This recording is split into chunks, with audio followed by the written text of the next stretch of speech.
Looks like we should be live. Excellent. Good evening to all you guys, gals, and non-binary pals. This is That D&D podcast with another episode of our Improbable interview series. I guess before we introduce our special guest, let's let you know who the other three voices in the room will be. I'm Aaron. Hi. She, her pronouns, and one of the other two of you take it away. Hi, I'm Zach, he, him. I'm a regular here at that D&D podcast and one of the people who likes to talk to other people on improbable interviews. So, hi, I'm Mike, he, him. I run the Thursday game and play in the Sunday game. And Tonight we are joined by our special guest, Ash McAllan. If you want to, I guess, give us a in-depth rundown of who you are as a human being and all the things that you do, feel free. All right. So how many hours have we got? I mean, my computer says I've got about like 300 hours of recording time, so fill it up. Oh, great, cool. Yeah. No. Hi, I'm Ash. I'm a game designer. And streamer mostly. I am from Adelaide, Australia. I use she, her pronouns. And yeah, I make a whole bunch of role-playing games and also some other like digital games and things like that. And I also, I stream here on Twitch, and a lot of that is like role-playing game streaming. So we are officially competition. We will now spend the next 3 hours grilling you on your weaknesses so that you might be assimilated. Yeah, exactly. I realized I was like when we were starting we're going live. I just went and checked on in my following list, being like, who are we streaming against today? Like, who's like Matt Colville's playing NetHack or? I'm not gonna lie. That's crossed my mind several times on Thursday nights when we're up against one of the big groups. I forgot their name because my brain is missing. I'm sorry. Critical Role? Yeah. If it's Critical Role, then like they're on a whole different level. There's no point. Like, we pulled. Yeah. We're not actually in competition with Critical Role. Let's be real about that. Like that's we're like one of the lampreys that's like attached to Critical Role that like occasionally gets drugged through some viewers. I like to think of us as the public access channel. I mean, the thing about Critical Role is that it has actual funding, right? Like that's crazy. Yeah. Like that there is that this medium of streaming people playing role-playing games is now big enough that there are Hollywood executives going, yes, that's a good investment. What? Yeah. That's wild. It really is wild. I mean, I remember the first time seeing like people streaming role-playing games online, and I was like, oh, this is really cool. I found this cool niche thing. Yeah, and now people are able to make a living off of it, and I mean, especially if you get into, not just like tabletop stuff, but like video game streaming. I mean, there's some people who are pulling in like several $100,000 a month, and that amount of money kind of makes my head hurt a little bit. I don't understand that amount of money. It just doesn't exist to me. I'm like, no, it's not real. It's just making enough money in a month to buy my house twice is not a number that makes sense. I mean, making enough money to make mortgage payments is like pretty impressive for me. So, like the thing is, like, I remember like when I was in university, and I was more focused on digital games. Tony Albrecht, who is a member of the local like game development scene, came and gave a speech, and like I always tell this story. He's probably sick of me retelling his thing, but he said don't get into making games for the money or the fame or the sex, because there isn't any of that. You get into games because that's what you have to do. And I was like, And like I was like, great, excellent, sign me the fuck up. No, none of those things, but like games, I'm on board. That's I'm so keen. And turns out that like those things are good. The things that you know, like some money and fame and sex would be great. Like, yeah, especially if other people are pulling it off right now. Yeah, right. Like no hate on Matt Mercer, but I'm like I watch his streams, the Critical Role streams, and I'm like, I'm glad you're so successful, but you're definitely not like what I would consider to be like the best person doing this out there. And I'm like, like, but I think that's the thing is that he's doing it with us, like Critical Role is specifically like voice actors and performers from that field. Yeah. Whereas the people that I want to see like role playing are the people who are role players first or streamers first, because so like streaming, role playing, and voice acting are all very different fields, and the ones that I want to watch are streamers and role players first. Yeah. Because that's what's really, they tend to tell the kinds of stories I'm interested in and not spend like however many episodes fucking around in a tavern. Yeah. And that's one of the things that I've sort of come to realize is, I mean, the things that kind of brought me into it, I mean, it's only been a few years at this point, but it was, you know, the big over-the-top flashy podcasts with all the production values and all that sort of stuff. And that is not emblematic of an actual table you will ever end up around. So, like, you know, the people who get pulled in by Critical Role or, like, the Adventure Zone or something like that, like, that's one of those way up here sort of production things, and they're great and they're a lot of fun, and it's kind of good to get people to acknowledge that this is a thing people can have fun with. But I feel like sometimes it gives people unrealistic expectations.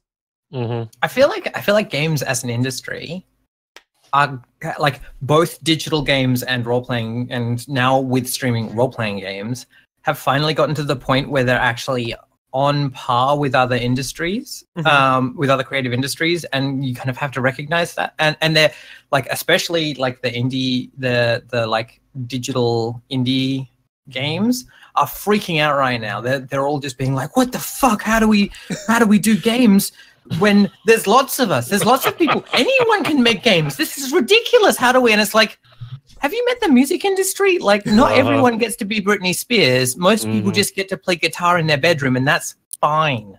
Yeah. Right? Like, that's you don't have to, like, not everyone's going to be on Enrique Iglesias, or I don't know pop stars. I'm sorry. It's okay. He can be your hero. But yeah, it's really interesting seeing that the games industry coming, like the games industries coming to terms with that. And it's really interesting seeing the different responses, because I, as a designer, specifically try to look at game design like cross-medium. And so it's interesting seeing people who are designing tabletop role-playing games, because of their initial outlook, they're responding to this much differently to the people making, for instance, digital indie games and things like that. And part of that's about like the different production required, and part of it's about the mindset of what playing the games are, which is really interesting. Yeah. And I mean, while we're talking about you know, digital games and stuff, I was kind of poking around, and I think you have a couple under your belt. I have a couple. If those were things you wanted to talk about, and so the biggest one would be Amygdala, and that is on Steam. Amygdala, Amygdala. I have a habit of giving bad names to games, but and you can get that on Steam. It's a procedurally generated platformer, kind of roguelike, I guess. I wasn't familiar with the term roguelike before we started that game, and then I'm like, oh no, it absolutely is. I love that game to bits, but at the same time, its performance on most machines is awful. and it's not based on like how powerful your machine is. It's just based on like the configuration of things. And I'm like, it breaks my heart because I love that game, but I don't have the technical capability to fix that problem. So we made a game for Resist Jam last year, which was about resisting it, like a game jam about resisting oppression called We Are Seeds, which is like an augmented reality game where you plant messages of hope into like in the world around you, and then they grow into flowers, and you make a garden in this like Pokemon Go space. I made a game once called Emoji Fish Date, where you get the different emoji people and the different fish, and you have to work out what. I don't do a lot of like big digital stuff because I don't have money. Yeah, that's fair. But I find it a really good space to explore different concepts that you can't really do in a tabletop context. Like anyone who tries to tell you that, this role-playing game, this tabletop role-playing game has a really good inventory management system, tell them to inventory management in role-playing games isn't fun. The best systems are the ones that get it out of the way. Because it's not a format that works in tabletop role-playing games, because you've stopped interacting with the fiction and you've started interacting with this other format, right? Like you started interacting with inventory rather than the story that you're actually doing. And so that's where that kind of like falls through. Yeah. Like similarly, like this is the thing. I get really like into taxonomies. I don't think you should call Dungeons and Dragons a role-playing game. It has to be a tabletop role-playing game because it's like the tabletop is standing in for tactical miniatures, and then the role-playing is standing in for the fiction element, right? Like Apocalypse World is just a fiction game, right? Dungeons and Dragons is fiction and this other thing that is the tactical minis game. So if you have a role-playing game that has good inventory management, it's now a role-playing and inventory management game. And so, yeah, it's really interesting to see the ways that the different formats play out for those different kinds of mechanics and things. I'm trying to figure out if you could make a role-playing game that involved, like, not necessarily stocking shelves, but like some sort of inventory management to make it fascinating. The idea's out there somewhere, I'm sure. But I mean, like, what would be really interesting about that is that you wouldn't be doing the actual inventory management. You would be dealing with the events that happen during the like inventory management system, right? Because it's about the fiction, not about the actual whether or not this fits in there, or you know we're behind and we don't have any taps to put on the shelf. I don't know. I used to work in a bathroom store.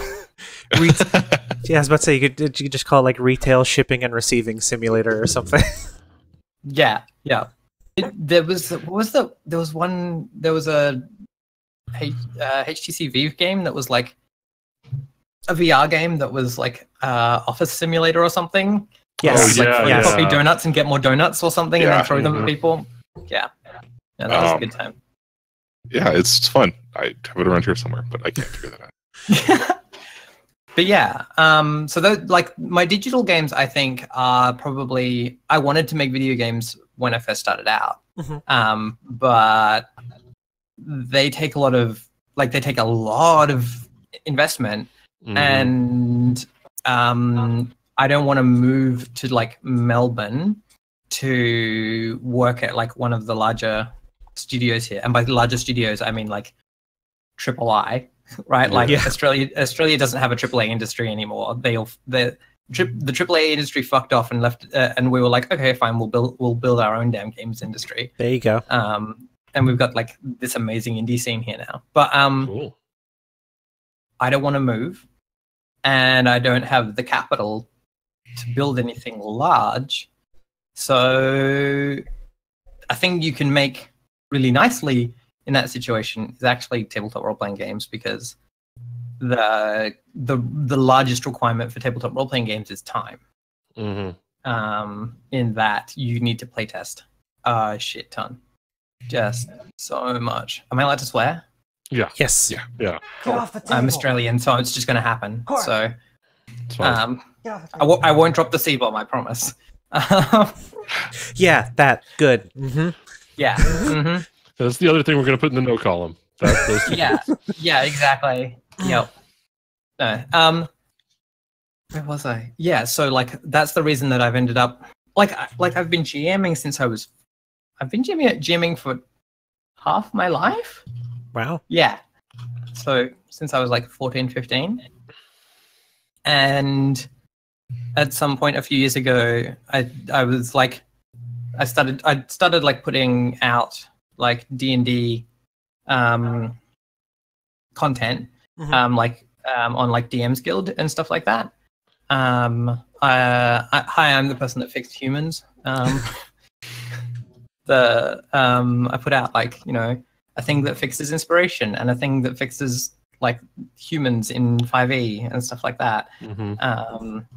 Because inspiration and the default humans suck.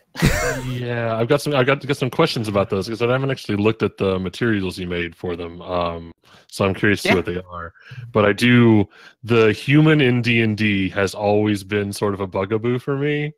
Like the way that we treat them as sort of just the thing that is. Here's what you can latch onto. This is the normal thing. Always bugged me when so much more. Right. And that's what I really was addressing with my alternate humans like module, in that I was like the default design of races, and I'm using that word because that's the word D&D uses. Yeah. The default design of races in Dungeons and Dragons is that there is a hub, right, which is humans, and a wheel of all these other races around it. And that's so frustrating to me because it's like it like, as much as they try to avoid it, it centers whiteness, it centers like able-bodiedness, it centers normalizing a certain kind of body. Yeah. Absolutely. And they can add all of the, like, they have the 5th ed has all of these, like, what are they called? Are they called cultures? The different D&D, like, if you want to play a black person in D&D, you are a human, and then you have this other completely fictional, not like actually linked into the game at all, just like a little post-it note you can put on your human. It's just gross. So the alternate humans thing that I did was I took humans away and I put them on the wheel. Right now, there's nothing in the center space. All of the races are pointing towards are orbiting a central space that isn't occupied by anything specifically, so that they can have a better conversation mechanically. We restructured it so that, like, humans are good at running because they're the best at running. They're very good at being social, and they're very good at, I can't remember what the other one was. So that, like, I didn't call them sub races because no way. No. Let's not. They're cultural heritages for humans, but like, it's that thing of being like, what makes this group of people, in this case, what we're calling default humans, what makes them exceptional, right? What are the things that they're better at than most other groups? So, you know, they have a 35-foot running speed because, of course, they do. Like, no one else has as good Achilles tendons. Yeah, done, right? It's that sort of thing. And then, like, the other one that I'm really proud of is traits, which is actually just replacing inspiration with traits from Burning Wheel.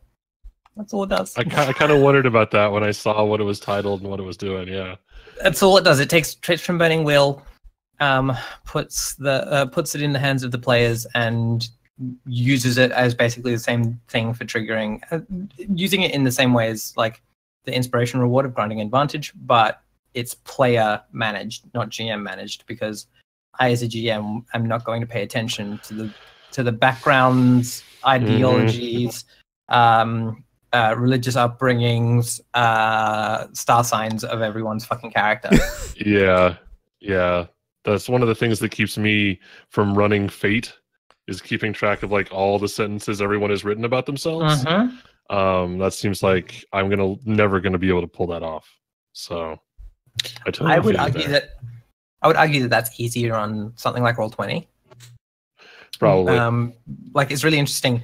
Roll20 and services like it. I use Roll20 a lot, but it is a company, and there are other companies that do other things. Oh yeah, Fantasy Grounds and things like that. Those services change the way that role-playing games are played and also can be designed, right? From a design perspective, I keep designing games with the assumption that they're going to be played on Roll20 first, because that's where I tend to play most of mine. And then I'm like, oh shit, when this hits the table with real dice, you have to have like $80 worth of dice. Right? Like, playing the I with the Republic, I play tested it doing some sessions at PAX Australia, and I rocked up there and I was like, shit, I need to go and buy so I walked around to all the different stores and was like, who's going to sell me the most dice for the least amount of money? And so now I've got this giant jar of like all of the worst colored dice, because they're the ones that they would sell me for cheaper, that I use for playtesting the Republic, because you need like 10 dice per character, and and you don't know which, and it's not always just going to be a standard set. Yeah. It's a lot. But yeah, that's that's not a problem on Roll20. Roll20 doesn't care. Roll20 doesn't give a shit. Not even Roll20 a little just bit. does what it wants. Yeah. Like, but there is something like viscerally satisfying about having just a handful of dice to throw on a table and, listening to them clatter around and everything. I mean, yeah, definitely. My friend Melody Watson and I wrote a game called Goblin Heart, which is about playing like a group of goblins, and like most of the time, most people are playing more than one goblin because there needs to be a lot of them. And one of the important parts of designing that game was Melody and I stood around picking up like piles of d6s, shaking them and rolling them out and trying to work out how many dice felt best to roll. And then we based the mechanics. All of the mechanics are based on the idea that 10 d6s is a good amount to feel like you're really throwing like Nice. So that's how we designed that. We were like, well, we want people to, and like we designed it with like, what do we want to happen when goblins have a disagreement? Well, we want people to shout over each other until someone comes to it. Like that's the mechanic, right? You can't play this game on stream. It doesn't work on stream because everyone's shouting.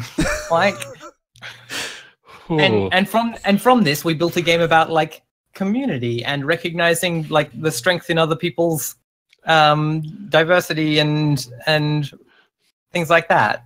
But it started with how many dice feel good to roll. So where can I find Goblin Heart? It's on my website, cgf.net. Awesome. Yeah. I don't think I have it on itch yet. Has anyone on your podcast talked about itch yet? Itch.io? Is you? Yeah. I think it was like mentioned briefly, but not in any sort of real depth. It's great. And if you are making role-playing games and you're not putting them on itch, you are making a mistake because it's such a good storefront. And Leaf and the people that run it are so lovely, and they 100% are putting like the development community ahead of like corporate profits. Oh, nice. And it's amazing. So like it's my favorite thing for using as a storefront. Like I've got one thing on drive-through and like heaps of things on itch, itch.io. So shout out to people making like things that allow small creatives to exist in capitalism. Yes. Seriously. And so it looks like itch has In Which We Live and Breed, Goblins in a Trench Coat, Footprints. I guess it's the emoji fish love The emoji thing? fish game, yeah. Okay. We Are Seeds, Between Dreams, The Republic, and Amygdala. So yeah, so it's got most of my stuff on there because I think the reason Goblin Heart isn't on there is specifically because Melody wanted to do some more work on it before we put it up there. So yeah, I think I found a Twitter conversation or you mentioning it on Twitter or something like that. A Goblin game that you were working on that looked interesting. Aha! I mean, I've got like multiple Goblin games. Like it's one of those situations. Okay. I mean, like there's one called Goblins in a Trench Coat. Yeah, Goblins in a Trench Coat is one of them, right? Like Goblins in a Trench. The 3 Goblin games that I have are Goblin Heart, Goblins in a Trench Coat, and on my Twitch channel, when I'm on break, there's a game running on the Twitch screen where chat can interact with, and so each person in chat has a little goblin, and they can interact by emoting. What? And then they build little projects together in the screen. It's beautiful and I love it. I was gonna say that sounds amazing, actually. Yeah. Yeah. I'm super jealous. Because I tend to take like 10-minute breaks usually, sometimes 20. Oh, okay. I was like, oh, there needs to be something on the screen here. Like, yeah, there needs to be, because like it'll be like I'm just gonna go and like pick up my friend from like the train station, which is like a 5-minute drive, right? Yeah. Yeah. But I'll be back for a couple more hours after, so I'm not gonna like turn off the stream. Right. But, that's awesome. Yeah, that's great. Yeah. But yeah, I totally subscribe to Avery Alder's like Goblin manifesto. So she has a thing where she talks about being Goblin, and it's about like being accepting and inviting of people into your community, recognizing that like people are messy and like children are messy and they're a part of they're a part of our lives. And accepting and valuing people not despite any ways in which they might be like not quote unquote normal, like, you know, that's my alarm, sorry. No, you're fine. Like they're like people have, you know, PTSD or anger management issues and all of those sorts of things, right? People are messy. Everyone is a messy, broken thing. And being Goblin is being like, hey, you are important and we need you in our community and we care about you, not in spite of that or regardless of it, but actually that's a part of you and you're still valuable. Yeah. With that. So I really strongly subscribed to that. So I use Goblins as that thing a lot. Cool. And Goblin Heart as a game was an attempt to try and take some of those ideas and put them into the game. So specifically, goblins in Goblin Heart get scars, which are things like missing a limb or scared of trains, or like, you know, all of these things that are like that would in a normal human society be considered like disability and things like that. And the only thing that scars do is make you cooler, right? They make you better at social situations. And like when goblins compete, whoever has the most scars is usually going to be the one who comes out on top, right? Like because holy shit, you've done so much stuff because you have all these scars, right? Yeah. Like you must be amazing to still be here at the end of that. Right. No, that makes sense. That's great. This is the thing about like being trans, right? Like every trans woman you meet is an amazing, strong, powerful person, because we live in a world where we can't not be that, right? Like there are a bunch of us that are dead, right? Because the world doesn't like us, and the ones that aren't are amazing.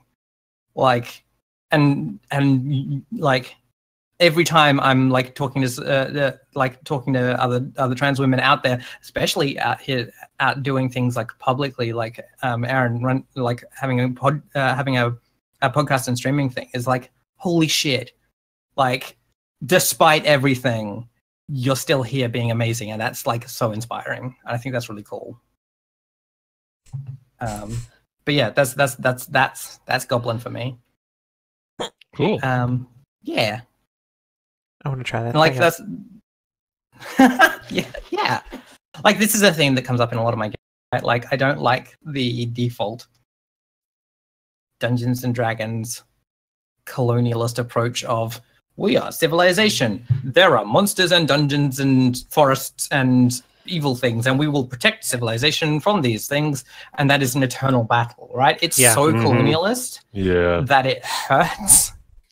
And it's like, okay, but what if we reframe this to be about like my games are almost always about like community rebellion against like horrible systems of oppression, supporting each other, all of those sorts of things, because those are the things that I think are actually worth telling stories about.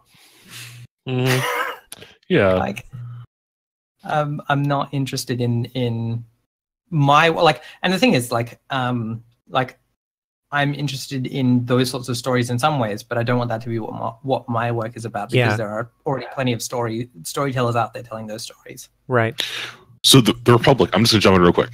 So the Republic was a game that we came across our radar a while ago when we were talking about, we should do this thing. And we haven't gotten a chance to get on the table yet, but could you talk a little bit more about that? Because it seems to fit right into that vein of the type of stories that you like to tell. Yeah, certainly. The Republic is a really interesting artifact as a game, because while I'm designing it, it doesn't feel so much like I'm designing it as much as I'm uncovering it. The way that it came about was I had been reading about Plato's description of the elements and how they relate to the Platonic solids. And which we use as dice, right? Like in our culture, the Platonic solids specifically are D4, D6, D8, D12, and D20, right? Those are that's what they are in our society. And I was like, there has to be a game in that. And then Paul Ziger's Three Forged competition came up. And so Three Forged was this competition where everyone submitted like a 1,000-word or less game seed. And then they all got randomly assigned to someone else, and you didn't know whose you'd gotten and who yours had gone to. Oh, nice. And you worked on it and you developed it for another 1,000 words or so. And then that happened again. So each game had been worked on by 3 people. And so I submitted this ridiculous little thing with just like a system for rolling dice that were the Platonic solids mapped to fire being D4s, earth being D6s, air being D8s, and water being D20s, and the universe being D12s. And it was very broken and shit. And then the next person who worked on that game was Vincent Baker. Oh, Jesus. Okay. Actually, that makes a lot of sense now, because when I was looking at the rules, there's definitely some Bakerism in there. Yeah, there is, right? Like, there's like especially so, and then it got moved on to Mark Redacted, and then it got like put out and people discussed it, and we weren't allowed to say who had worked on which games during this like discussion and voting period. I'm sitting there and what happened was Vincent took my thing and was like, and turned it into this game about old masters of like the element bending things in the Republic, like going out and breaking down the shittiness of the Republic, with them element bending powers, and then that got expanded on and made really like very beautiful, and like Mark Redacted added this whole extra layer of poetry on top, which was gorgeous. And then it got made public, and then during the discussion period, I had to sit there and watch everyone rip into this game that I was like, they've made this into this beautiful thing, but absolutely, this is 100% like a white savior narrative, right? Like it's the old white men that are saving everyone, and I was like, being like, can't say anything. Everyone is really ripping into this for its like really problematic elements. Hi, I'm a trans woman that worked on this. I totally recognize those. Like. And so yeah, at the end of it, once like we were allowed to talk and all these sorts of things, I contacted Vincent. It's like, do you mind if I take what you and Mark have done and keep working on it? And also, can we work out a way to make this not so like white savior focused? And so yeah, Vincent took it away and kind of thought about how he would make it about people, say, like marginalized people fighting for themselves. And he came back with some stuff. And then I took it away and took out some of his biases. For instance, like, and like this is the thing, right? By having multiple people work on it, we can all like recognize each other's biases and kind of strip it back to something that is for everyone. So I took a couple of like the oppressed classes out because they actually fold into others. Like veterans aren't oppressed in the Republic because they're veterans. They're oppressed because they're disabled, because they have disability from being veterans. Yes. Right. Like that. And so it's things like that where it was like, okay, we can keep like after a couple of things like this. But yeah, it's a game that specifically during character creation says, how are you not a citizen? How are you not a straight, white, able-bodied cis man? Right? Like you cannot play that character. Right? Straight, white, able-bodied cis man is not playable in the Republic. It doesn't work. And there's this beautiful bit of text that that Vincent wrote at the start. That if I had the game in front of me, I would read it, but let me see if I give me 2 seconds. I will find it because I love it. Insert hold music here. Yeah. Downloads the Republic. Here we go. Got it. So Vincent wrote this thing, and I've workshopped it a little bit so that that it fits the things that we're talking about. But I just want to read because this is it gives me shivers every time. Your character's civilization is well-ordered, rational, and technologically advanced, harnessing the sciences, the powers of the spirit world, and the mystical ways of element bending for the advancement of the Republic. It is a Hellenistic utopia ruled by a dispassionate Senate of men proven wise, steady, and long-thinking, and their formal advisors, philosophers and masters of every school. Its civic monuments, technological marvels, and cultural marvels mark it as the greatest civilization within the known world. It is also atrocious. It denies the full humanity of women and brutally suppresses and enslaves them. It denies the full humanity of foreigners and ethnic minorities and brutally suppresses and enslaves them. It denies the full humanity of those who defy norms, gender, and sexuality and brutally suppresses and enslaves them. It denies the full humanity of the disabled and brutally suppresses and enslaves them. It affirms only the humanity of its citizens. The labor and lives of all others exist to serve only these. You are not such a person. You are forbidden from voting on the affairs of the state. You are denied full autonomy over your own body. Your voice is discredited and silenced in public. You are forbidden from learning the mystical ways of bending the elements. You have learned the mystical ways of bending the elements. So, like, every time I always make people read it at the start of like playing the game because I love that piece of text so much, and I'm really thankful to Vincent for creating that that bit of poetry. That's good. And yeah, it's like it's an intense game, right? Like I'm running it on stream at the moment, and like I'm constantly being like, well, one of the things that I've done with the design is specifically handed off a bunch of the responsibility to the players because I want the players to be like, oh yeah, no, it's shit like this. Because if it's just if it's just the GM being like, and now someone is being racist to you, right? Like it gets really claustrophobic and gross. And so it's got to be the players being like, oh, and now someone's being racist to me, right? Like, yeah, you know, someone's like, oh, I can't go up there, like, you know. We've got this system in it called momentum, and where you like flip tokens to get benefits when you make things worse. So players will be like, oh wait, no, there's stairs and I can't go up them, right? Like, yeah, and they're like excited to actually, like, the game is all about like building up this horrible fucking place and then burning it to the ground. Like, that's pretty cool. I mean, you can also like change it and make it better, or you can burn it to the fucking ground. I'm not saying that we specifically need a game exactly like that given the current climate, but I'm heavily nodding in that direction.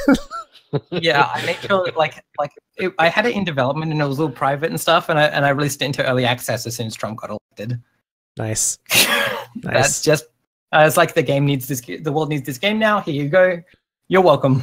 Like, dear, yep. And like at the same time, like I'm working on this other game called In Which We Live and Breathe, which is like a cyberpunk game doing exactly the same thing, being like, fuck corporations, we're gonna like, you get experience points for just wrecking corporate shit. Well done, good job, team. Nice. Like, nice.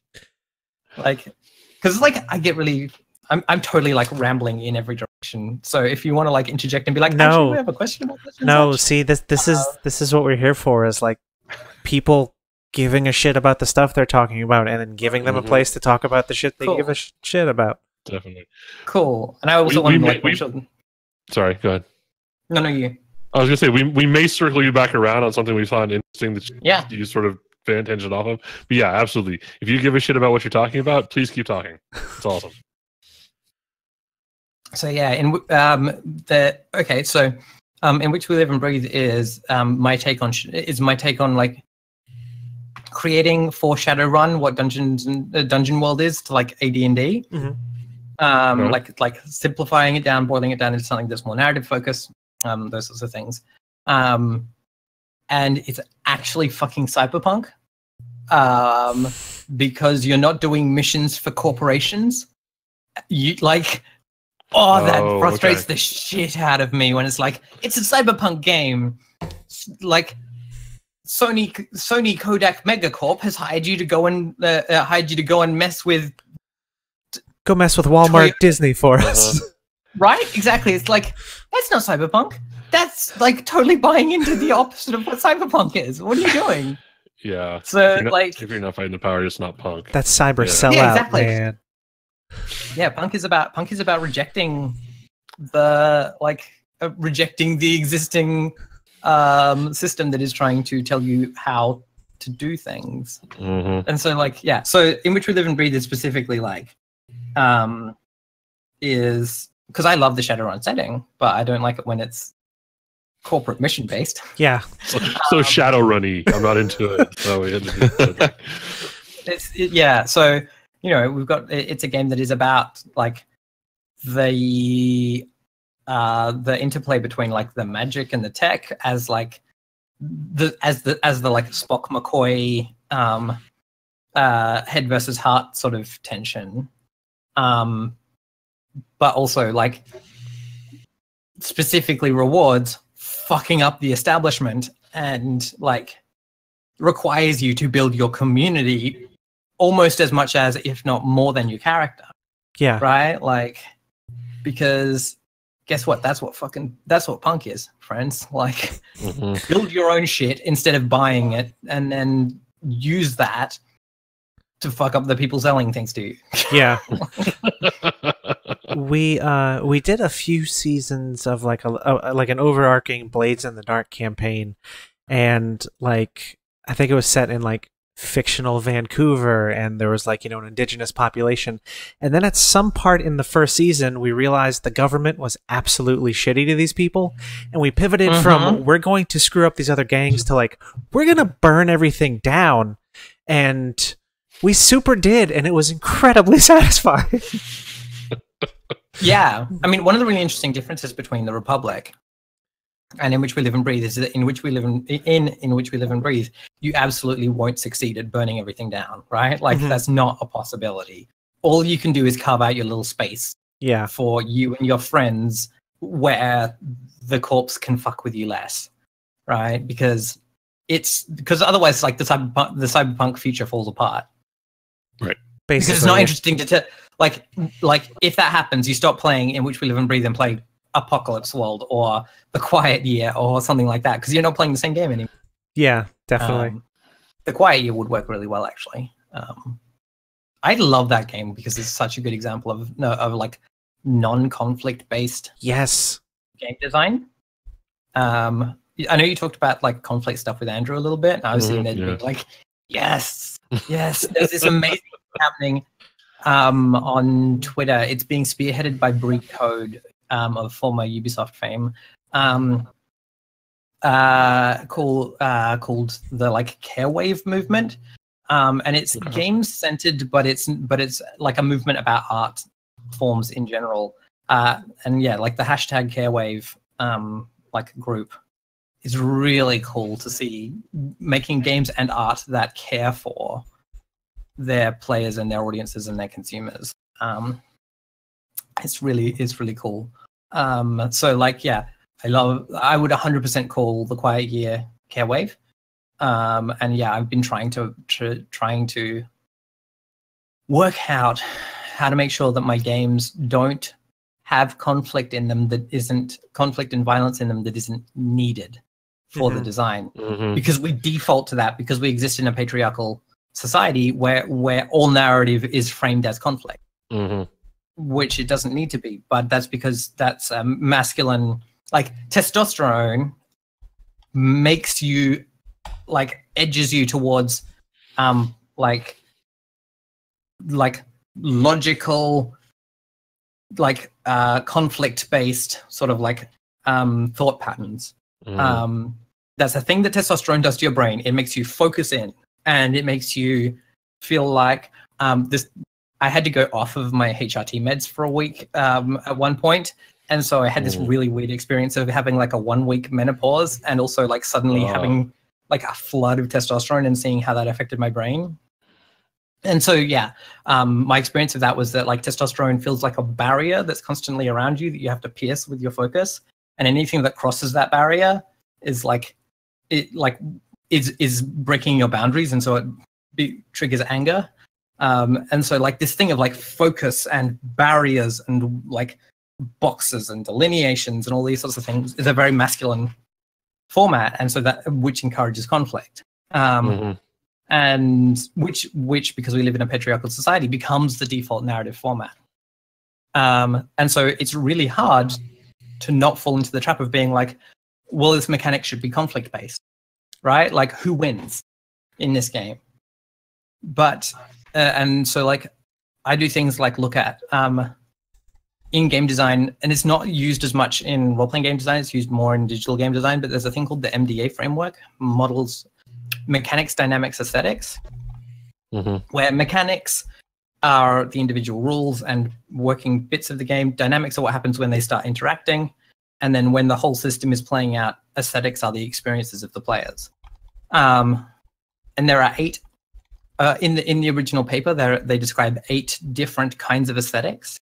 So they might be exploration or socializing or creativity or passing time.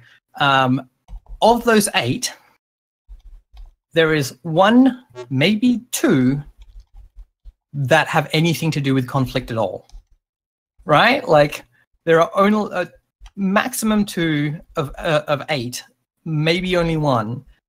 Challenge is definitely like the conflict type thing. You want to feel like you've overcome a thing, so that's definitely that. There's 7 other kinds of like play there that are just being ignored for like everyone just focuses the game design on this challenge element.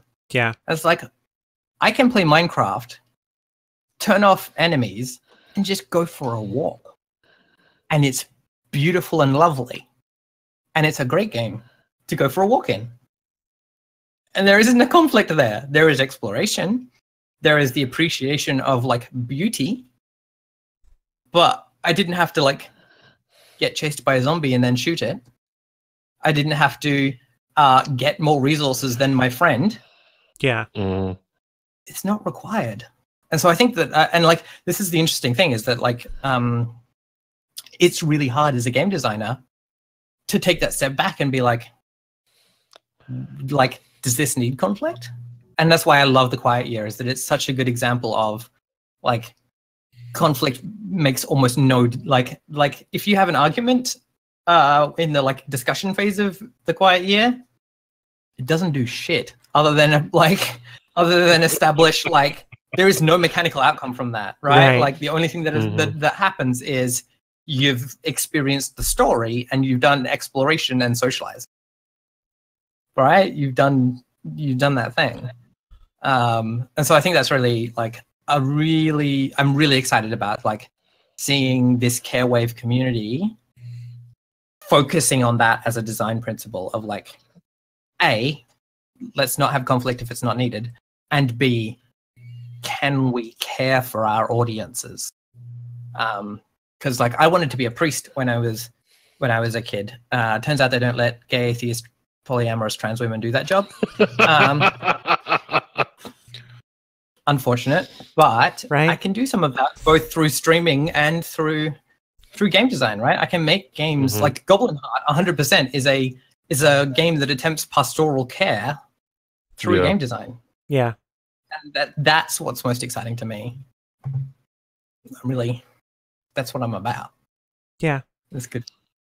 And like it's really nice being able to like play all of those games on stream, because then you're also inviting your streaming community into that. Yeah. Excuse me, jeez. Yeah. Oh, Bubba. You're having a rough day. Well, okay, the hiccups have been going for 19 years, so that's just life at this point. It's just they always come at the end of somebody's sentence, and I don't know why.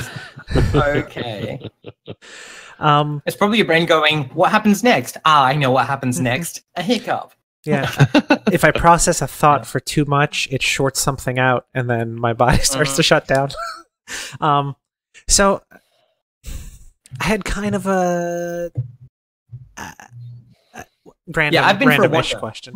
Yeah, well, okay. So what is the tabletop gaming space like for trans people in Australia? Like that's not like an area of the world I have a whole bunch of insight into, so I'm always curious as to how things are different. I don't know what it's like for like the wider audience, but for me it's great. Like I have a rule on my channel where when we're playing role-playing games, I don't allow more than one straight white cis dude like on the screen at a time. And that's real easy for me because in my communities everyone's fucking queer. And like I rock up to PAX Australia and I get really confused because there's all these straight white cis dudes. And I'm like, what the fuck are all these dudes doing here? This isn't for them. Games are for girls. What are you? Games are for queer people. This isn't for you. Get out. Like, and then I walk into the like hall and it's like Call of Duty 80,001, and I'm like, what's that? Who wants that video game? That's not a thing anyone wants. Why would you play that? That's like, I'm like, where's the games about gardening? There needs to be more gardening games, right? Like, I get really confused because I genuinely have the experience of like my world, and it's the same with like people are like talk about like the game development scene being so masculinely dominated, and I rock up to like GCAP and things, which is like kind of like the is Game Connect Asia Pacific is kind of like the GDC for the Australia region. Okay. And I rock up there and I'm like, there's a lot of dudes here. This is weird. I thought mostly girls made video games, right? Like, because they're the people I talk to. Because honestly, most of the guys that are talking about this is interesting. Because they're like, they're coming in and being like, yes, well, we've managed to model like sword physics down to the atomic level. And I'm like, oh, yeah, really? Because I don't give a shit. Like, I don't care. My sister tried to get me to play not Bloodborne. What was it? The other one, Dark Souls. She tried to get me to play Dark Souls 2 with her. And I was having a great time. And then I got up to this person and I talked to them. And then this whole thing came up with like all of these stats and abilities and points that you put in. I was like, oh, this is boring. I'm out. Like, can I keep playing this game without having to press any of these number buttons? Because fuck that. Like this is you attempting to model the real world into this game, which is not a thing I care about. Like, yeah. Luckily, with all those games, there are entire groups of people who try to make it through the game without leveling up ever. So, I mean, good, because like that sounds, yeah, like and you see this in my game design, right? Like spending points for like skills in Dungeons and no, I don't. That doesn't interest me. But and picking up, like, even with PBTA games, I'm really funny with this. Picking a playbook, I'm like, I guess so. Like, I guess I'm going to like pick which box my character fits into, rather than just build them out of this is a vague idea that I have about them, and it has an outcome. And like you see that in my game design, like my games are all pretty much entirely not class/playbook based.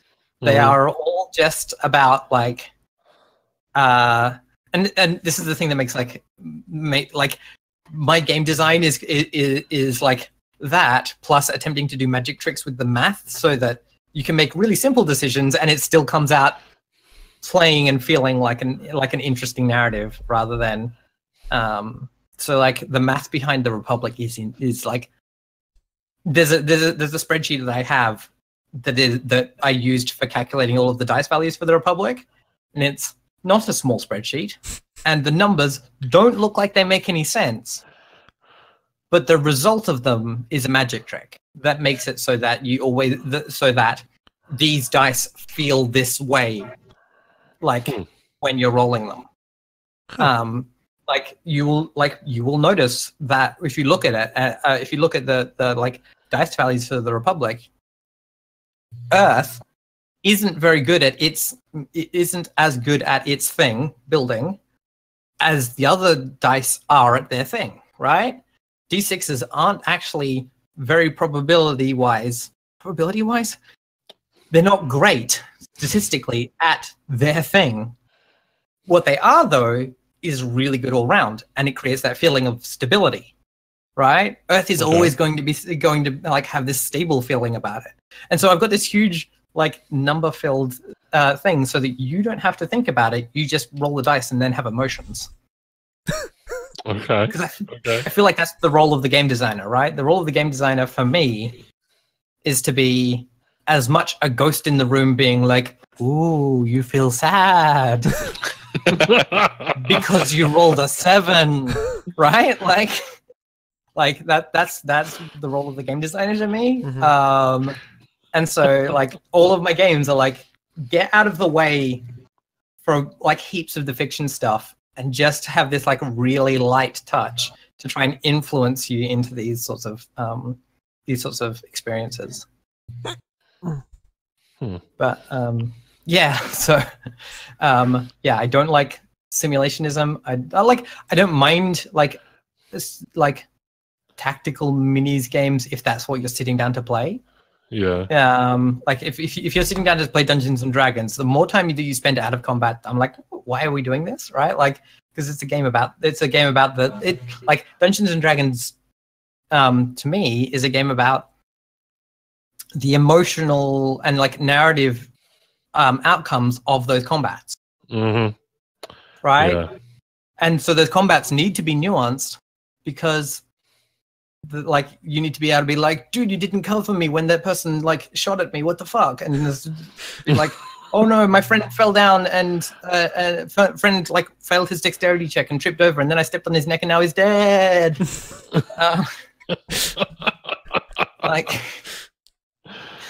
You need like that's fun if that's what you're sitting down to do, but that's a tactical minis game more than it is a fiction game. And I don't want to do this, like I don't want to be simulating the falling damage that I would receive for exactly 1.5 meters. I fell down. Calm down. Yeah. It hurt.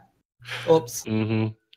Yeah, we found a lot of times with D&D, we begin to get fast and loose with the rules very quickly, and then at a certain point, you kind of wonder if you're just better off playing something else that stands in your way less. Bless you.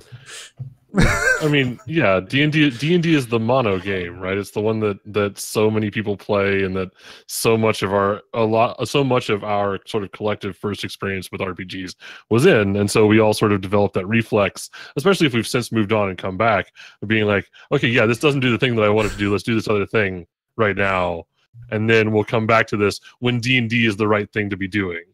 Right? Yeah, exactly. I get really frustrated when people like, I'm just getting started out playing Dungeons and Dragons, and I'm like, don't do that. Oh. Yeah, I've got this other game. It's free. Like Dungeon World is free, and it will teach you how to be a good role player. And then you can, when you decide that you've done enough learning how to be a fucking role player, then you can move on to playing Warhammer the Very Small and in caves, right? Like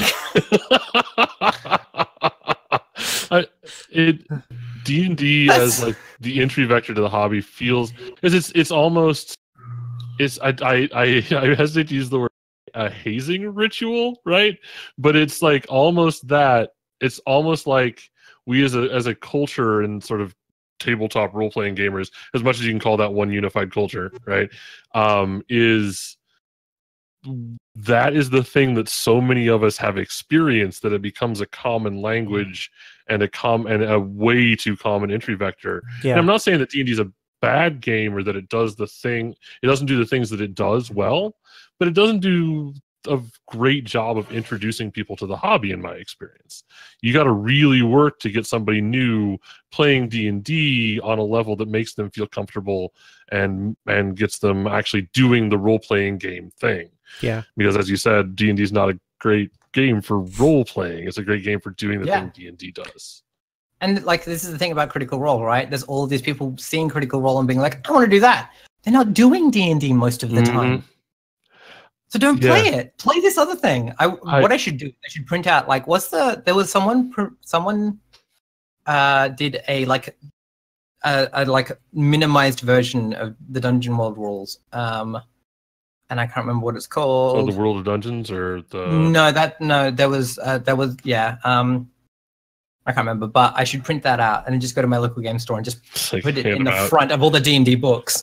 Like, just hide it in the front cover of all of them, so that people open up the D&D book and it just says, play this instead. Like, play this first. It's free. Like, was it Truncheon World? Truncheon World is the one. There you go. Yeah. Luke in the chat brought it up. Awesome. Yeah, and I should just put that in the fronts of all of these things, because some of my cousins have watched Critical Role and the Adventure Zone and been like, I'm going to get into D&D, and I'm like, here, I have gifted you the pretty PDF. Yeah. Right? Temper your expectations if you seek to remain in the D&D world. Yeah. I can't remember which one. I believe it was one of our guests on an earlier interview that referred to the Critical Role et al. Streaming sort of genre as D&D porn, right? Like role-playing porn, because it's actually playing, but with like all the awkward parts taken out and like everything streamlined to do the thing. And I think it's a very accurate statement, because and like porn, it leaves people with a lot of weird expectations when they get to the table with actual D&D. Yeah. And that's one of the things, is that D&D is just so kind of, I mean, the default that everyone thinks of. A lot of times when I'm telling people at work who are into RPG, I thought we're into RPG stuff, I'm like, hey, we're playing Dungeon World, we're playing this. And they're like, what's that? I'm like, okay, well, you have to start with, it's like D&D, but, and then you have to name all the ways it's different. And then it's just like, there's so many other games I wish I could funnel people to. One of the really interesting things, and this comes from something that Bricode said at one of the GCAPs when she was giving the keynote, like, is that often that's not the way that, like, if you start with that, though, it's not going to get people interested, right? Like, if you say it's like Monster Hearts is like D&D but for Buffy, right, or Twilight. The people who actually care about the Buffy Twilight section have had this thing put between them, which is Dungeons and Dragons. You just say it's a game where we get to be characters from like from a supernatural like teen drama, like Buffy or Twilight or whatever, and you don't put the D&D in between you. That works better. And like this is what frustrates me about like the D&D is like a cultural monolith. Like even as a designer, it gets in your head. We have a game called Luke in the chat and Emily and I made a game called Between Dreams, which is a game about reclaiming intimacy in the haunted every day. It's about personal relationships and all these things. And we put experience points in it. Why the fuck did we put experience points in a game that's about like intimate relationships? What? And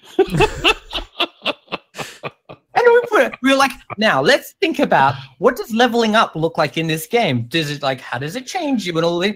No, what? You don't level up in like, that doesn't make any sense.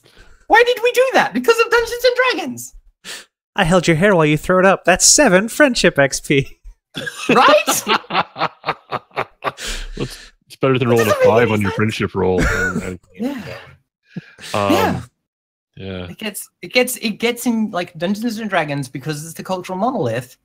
You have to actively like be like, okay, like think about this. Is it like Dungeons and Dragons is like in the same way as like you have to be like, oh wait, is the patriarchy in my head right now?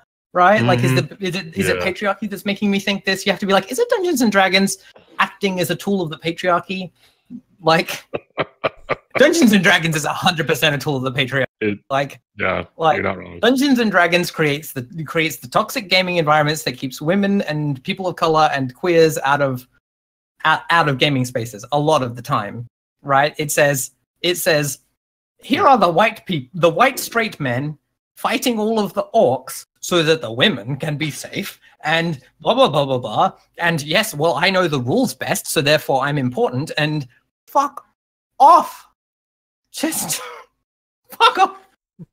Let me just tell stories with my friends and have experiences and feel sad and spooky and sometimes enjoy the joy of making a garden of story together. Like, that's what I want. I don't want to know how many hit points a null has. I don't care. There was this local game store out here, and I walked in one day to pick up some dice, and there was just a table of dudes gathered around playing, and one of them, I swear, he said, I don't remember exactly what it was, but it was something to the effect of like, women belong in the tavern, and the only time they should be present is if they're bringing me ale or if I'm rolling a charisma check on them. And I was like, I don't need to buy dice from here. And like, I just turned around and left. But like, what the fuck do you do about that? Last time I went into like a friendly local game store, it was full of dudes playing Dungeons and Dragons or Pathfinder. I can't remember. They're the same game. And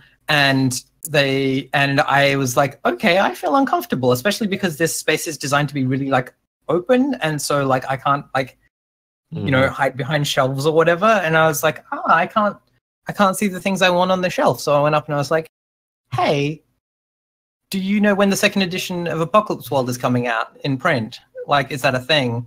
And they said, what's Apocalypse World? I left. I was like, okay, cool. Friendly local game store. Great. Like I've never seen another woman in there. Like, yeah. It's and like Dungeons and Dragons 100% creates that. In the same way that like League of Legends and Call of Duty create their communities through the way that their games are designed. Right? You do that when you do game design. I'm sorry, you create your If you say mega kill when you kill someone like 4 times, guess what? You created your community. Yes. Yeah. If you give your players the ability to taunt someone when you've killed them, you've created your community. In the same way that if you give your players mechanical tools to say confess and forgive, you've created your community. Yeah. because you're saying you're reinforcing behaviors.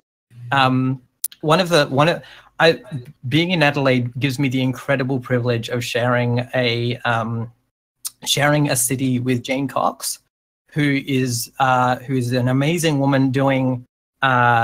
She's Jatosha on Twitter. She is doing her thesis on how games can change behavior in their players for the better.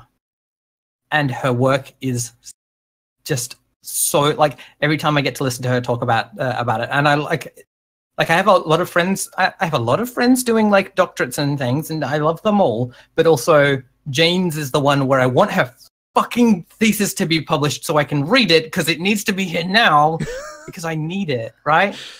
I need the tools that she is developing so that I can help make the world a better place with my games. Just give it to me. I think that's kind of one of the most important things, is using whatever your chosen thing is to just try and make the world just at least marginally less shitty. Like, yeah. That's, at the end of the day, I feel like, that's kind of all you can do, aside from, a few extreme scenarios, but like...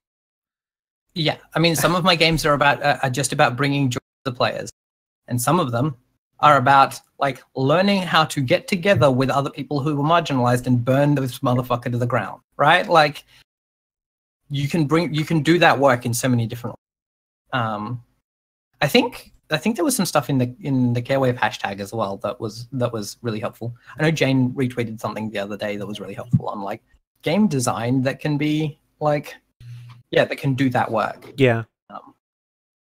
Not everything has to be about, going to another place and liberating treasure from the unenlightened or anything like that. Like, you can actually try and influence people in good ways and not at the tip of a sword. And that's, right. That's a radical thought for some people. Yeah. And like, as Andrew said to you, we're only just getting to the point where we can have social mechanics that aren't just a stand-in for sword fights. Yeah. Mm-hmm. Yeah. Right? Like, we're only just getting to the point where we're like, and this is one of the great things that the Monster Heart 2nd Edition does, is it takes away a bunch of the, right? It takes away the influence and NPC rule. Sorry, that's not a mechanic anymore. You have to have a conversation, right? Like, that's what has to happen. It has shut someone down, and it has turned someone on. Everything else is you being people with each other. Yeah.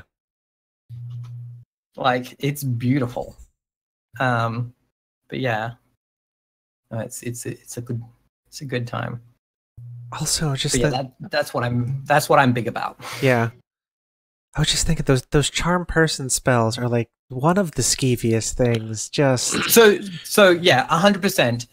The most evil school of magic is enchantment. Mm-hmm.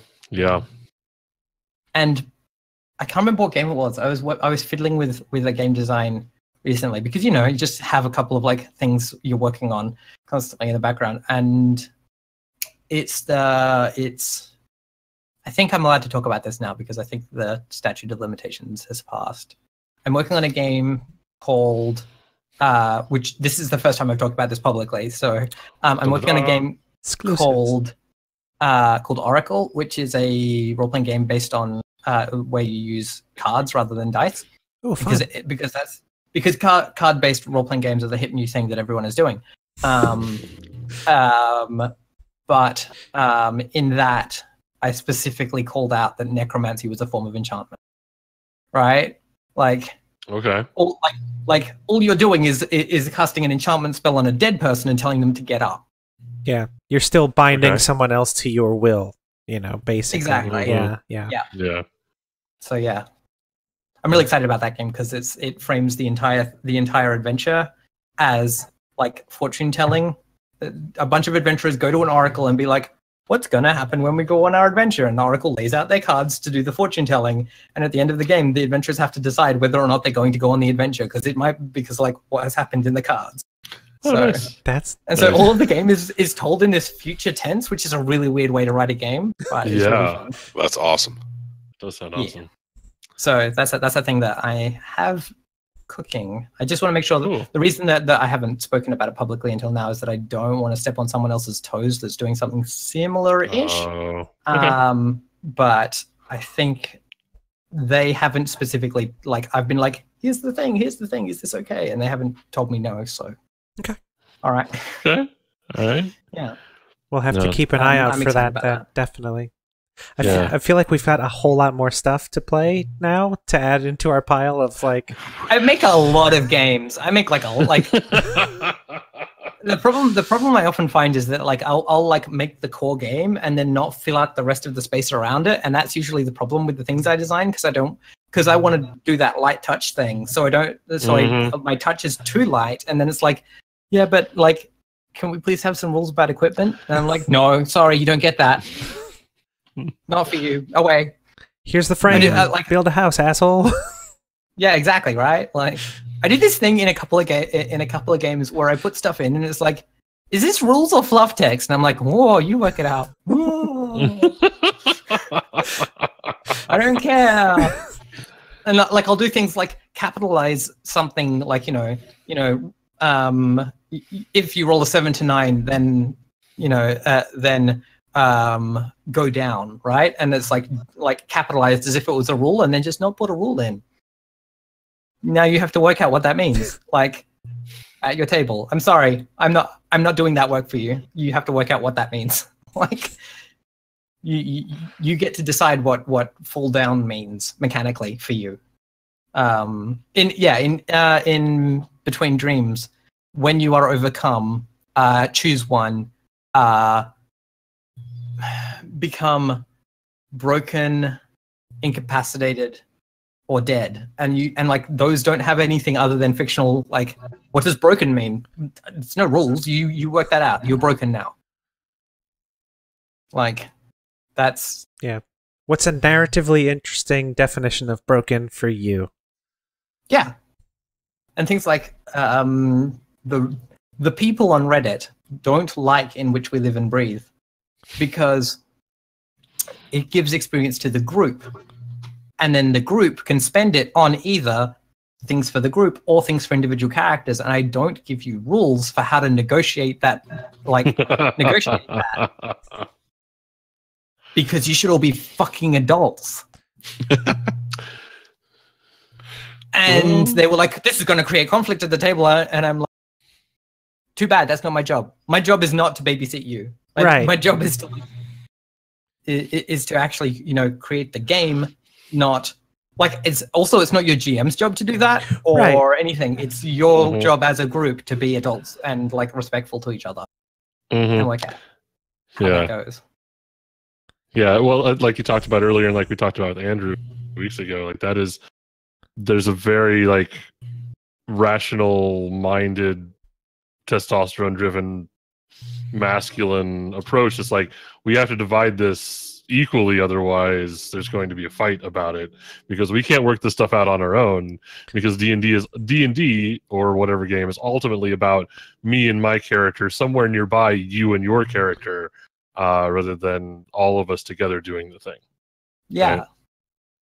Yeah. And like and it's really interesting because like all of the games I've played of In Which We Live and Breathe have been with mostly like other women and queers, and we're all like, well, such and such got hurt, so they should get most of the experience to help them like get back up on things, and then the rest of us will be fine. Don't worry about it. But like we should probably spend some stuff on this. No, you're fine. You take the experience points because you're like, you got hurt, and we want to make sure that you're okay. And it's like. How is that not the default? Like caring for the other people?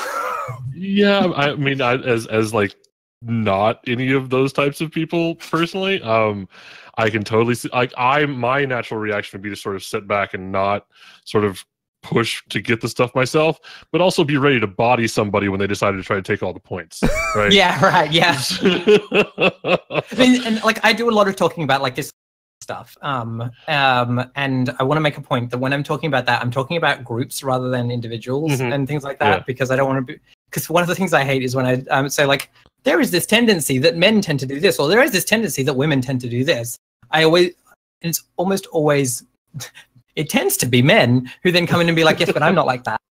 Oh, that's not my experience. And I'll be like, I'll say things like testosterone tends to improve your depth perception and rather than your peripheral perception, which might lead to some of the things about some of the myths about having a boy look. To which I often get men being like, well, my depth perception's not very good, so I obviously have very low testosterone, and thus I'm a good person. Right? Like that's what that. And I'm like, no, I'm talking about, like, do you understand how humans work? Humans get like all of this like random input. They build models and then they project the model back out. Right? That's how humans work. Yeah. I'm just talking about the models. I'm not talking about you, the piece of data. Yeah. Like, I'm talking about the patterns. As again, a cishet white dude, straight person, I see a lot of people I deeply respect that are none of those things, or are not some of those things, right? People of color, queer, women, having those conversations, I've never felt the need to interject, wait, I'm not that guy, because I feel like, to me at least, like, I'm not a raging dickbag is a show don't tell sort of situation, right? Oh yeah, 100%. Yeah, right. Like the best way that you can, like, as soon as you come in to say, "Excuse me, I'm not a raging dickbag." You've been a raging dickbag. It's a transitive property of that speech. Yeah. Also, either the people know you well enough to already know that you're not a raging dickbag, or you're just going up to random people and saying, I'm not a raging dickbag, which, what are they going to do with this information? Like, cool, thanks, let's be best friends now, I guess. I don't know. Well, it's a great way to start a conversation, don't you think? It really is. I mean, I dive in with I'm not a raging dickbag just into like random groups of people all the time. That's how I introduce It's part of our That's how podcast intro. Hi, I'm Zach. I'm not a raging dickbag. Yeah, I mean, like, yeah. So there's those two levels of that, right? Like, either the people that know me hopefully I have demonstrated adequately that I'm not a raging dickbag to the people I deal with all the time, or they don't know me, and it's fair for them to assume that I am a raging dickbag until I prove that I'm not a raging dickbag. Yeah. Also, someone in chat was saying that like sometimes you exist in toxic spaces where everyone's being toxic and don't play games with those people, right? Like, no. just so we're aware, like, I'm saying be friendly and like adults to each other in playing this game, because I'm assuming that you're not playing with people who are toxic. Yeah. Right? And if you are, you either tell them stop being toxic or I won't play with you anymore. Yeah. Right? Yeah. You live in the 21st century. The internet exists. You don't have to play with like Don down the street who likes to like shoot beer cans when you are playing. Like, you don't have to play with Nancy, who is abusive to everyone because she feels victimized. Like, you don't have to play with those people. Like, if they're making you feel uncomfortable, don't. Yeah. Just extract yourself and go and find. Like, I feel very grateful for having learned the lesson early of like, remove yourself from toxic people and surround yourself and like pull yourself towards good people. I feel very lucky for having learned that lesson early in life, because I am incredibly blessed to be just surrounded by amazing people. Yeah. Just like my friends and like my chat on Twitch and all of those, and like the community of people that I interact with on Twitter. Like, I understand that Twitter is a shitty, toxic space, but it isn't for me, because I only interact with nice people. Yep. You could pull the weeds, right? Like, you know? Yeah. And if someone is not nice, I block them. And like, that's because I have like a relatively, like, I'm not, some huge person with like, where people like, we created 10,000 like accounts to specifically harass you. I don't have that problem. That's a privilege I have. And I have a privilege of having a community there at home.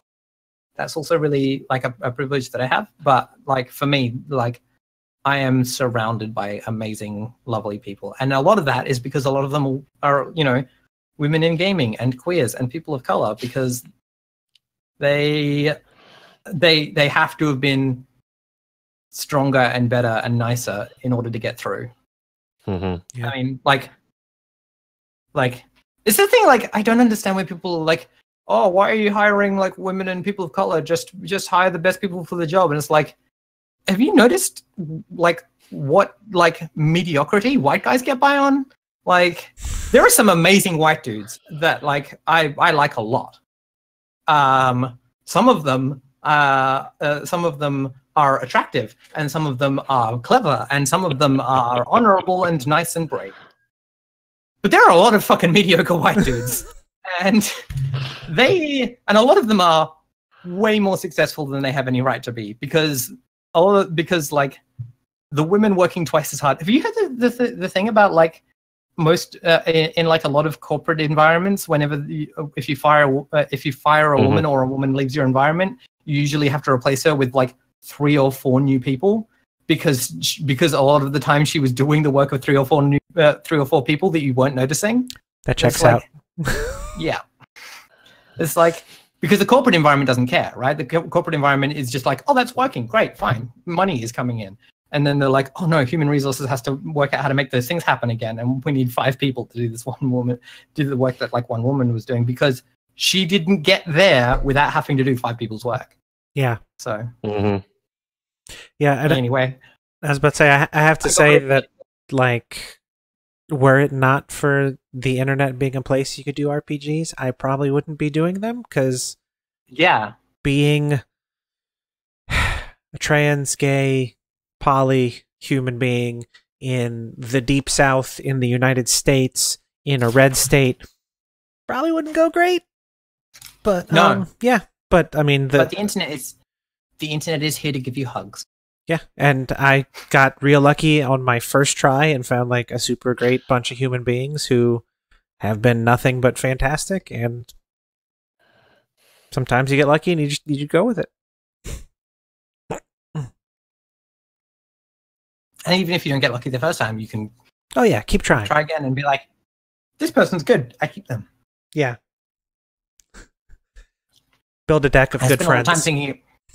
Well, yeah, I spend a lot of time thinking, because I my role-playing shows, I spend a lot of time thinking about my friends as like colors in like a paint box.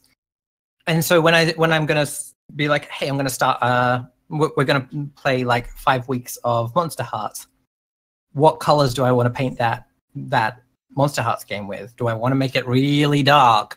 Or do I want to like bring some light tones in, right? Do I want to make it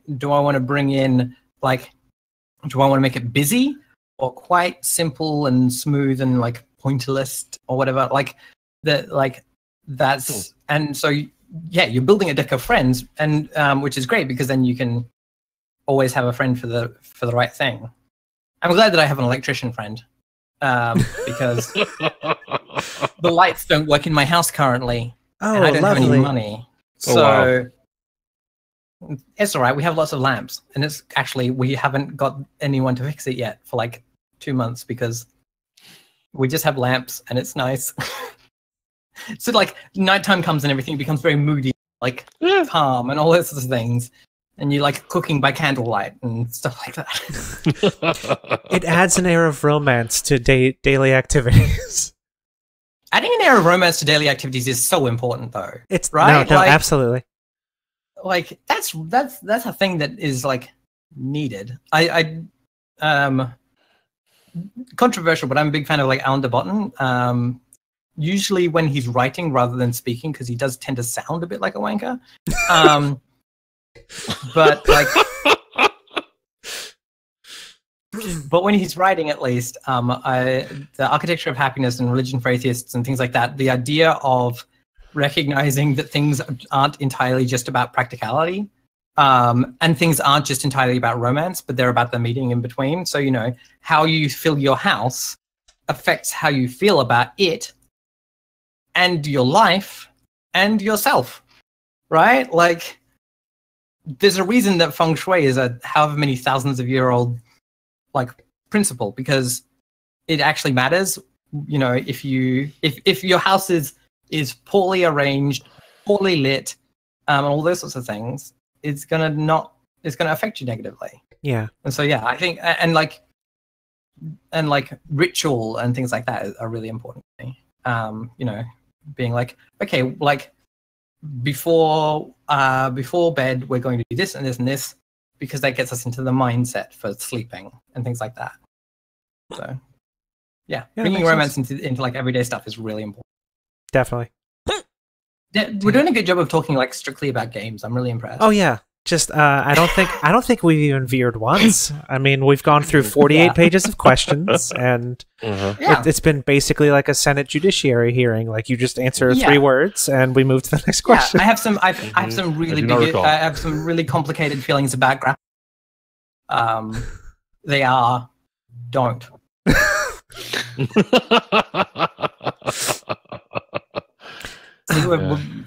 Games, all games, very very serious. We often joke that our name, that D&D podcast, is actually that Drinks and Digressions podcast. Although, right, yeah, I don't know if any of us are actually drinking at this point. I figure for me, it's not for the best today. Yeah, fair. Don't drink and LARP, kids. Don't drink and LARP. That's just public intoxication. Yeah. Yeah, it's a bad idea. Someone said something about cats being in all the indie games, and it's occurring to me that Between Dreams really probably needs a specific rule about cats disappearing, because that's like a thing in the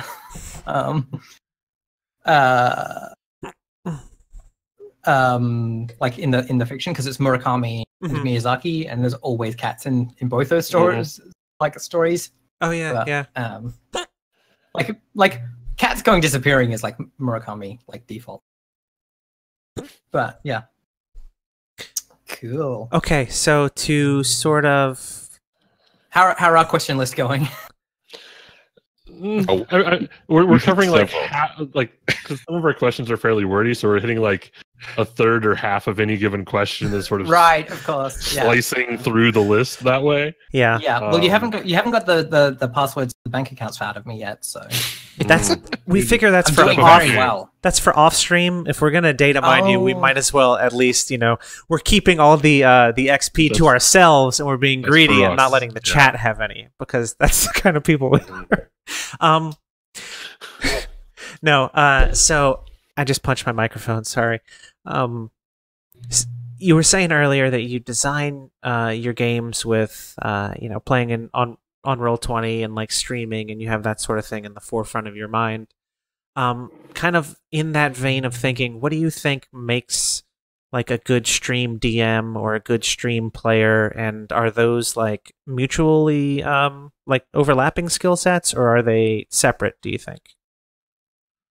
I know that being a good DM absolutely does not make you a good player.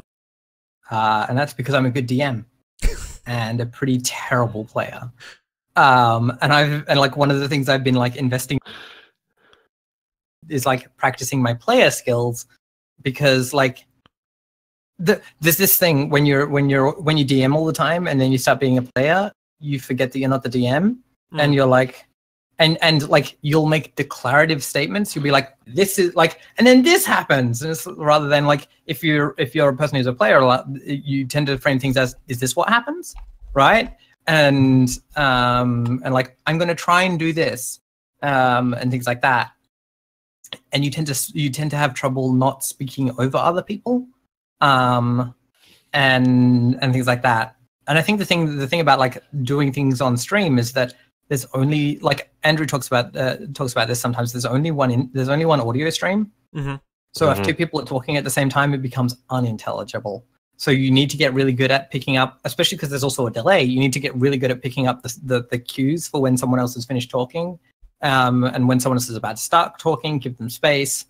But yeah, like being a good GM and a good player, I think for me, I feel like the better GM and player you are, like that, those skills tend to transfer fairly well to streaming, because all you're doing is adding extra layers to the audience of your storytelling. Yeah. Right?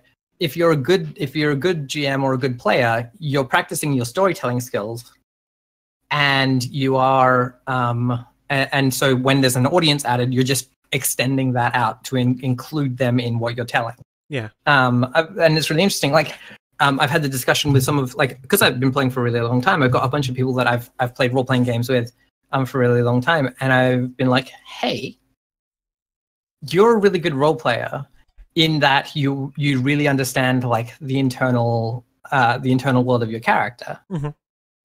But if I'm going to get you on stream, you need to practice these other skills of like, because that skill is an internal skill. It's a skill that makes the experience positive for you. You need to practice the skills of building on other people's the things that other people are putting down, engaging in active listening, prompting and questioning other players to build the narrative together, and those sorts of things, which are skills that you don't tend to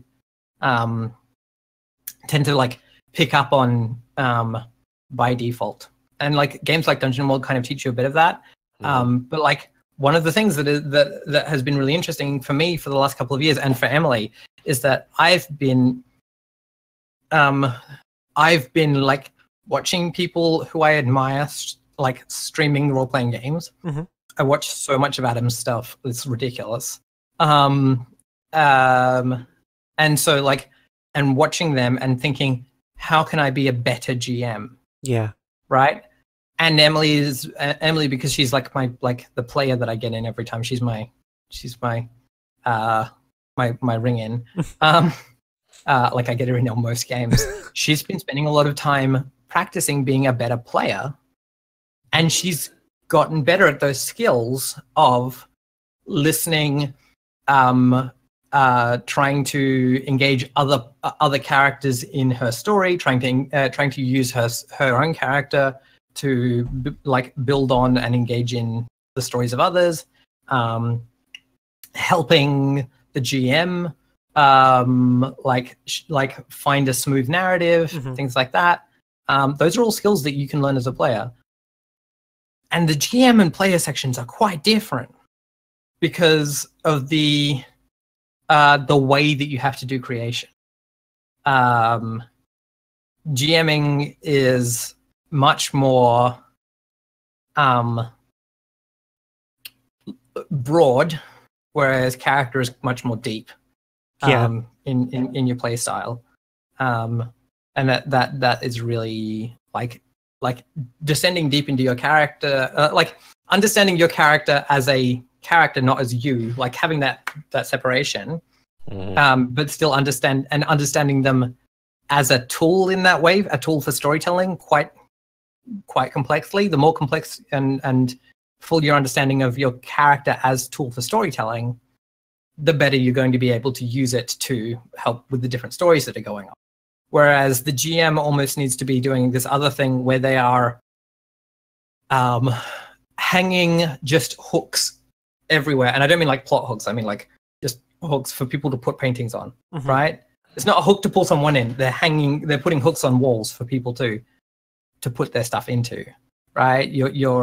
I'm definitely a person who doesn't prep for GMing ever, because I find that if I do that, I will have my own story that I want to tell. Yeah.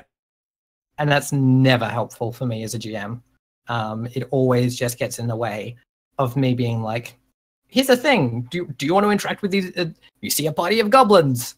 You don't care about the goblins? Cool, great. Oh, there's a mysterious moor. Yeah, yeah. Oh, turns out there's a treasure chest in the moor. We don't care about the treasure chest. Moving on, right? Like, yeah. You're giving space. Like the GM is like, I really like I use the term GM mostly, but I really like the term MC. Yeah. Because it definitely does that thing of being like, you are not there to be the most important thing. You're there to be the facilitator of other people's stories. And that's really, I think that's a really important distinction to make. And so like even playing like, 5th edition, I would be like, I would make myself so many tools so that I didn't have to prep for 5th edition. Just be like Kobold Fight Club is amazing, because you can be like, and now there's a fight against these things, blah. And often I'd be like, is it fair? No, I don't care.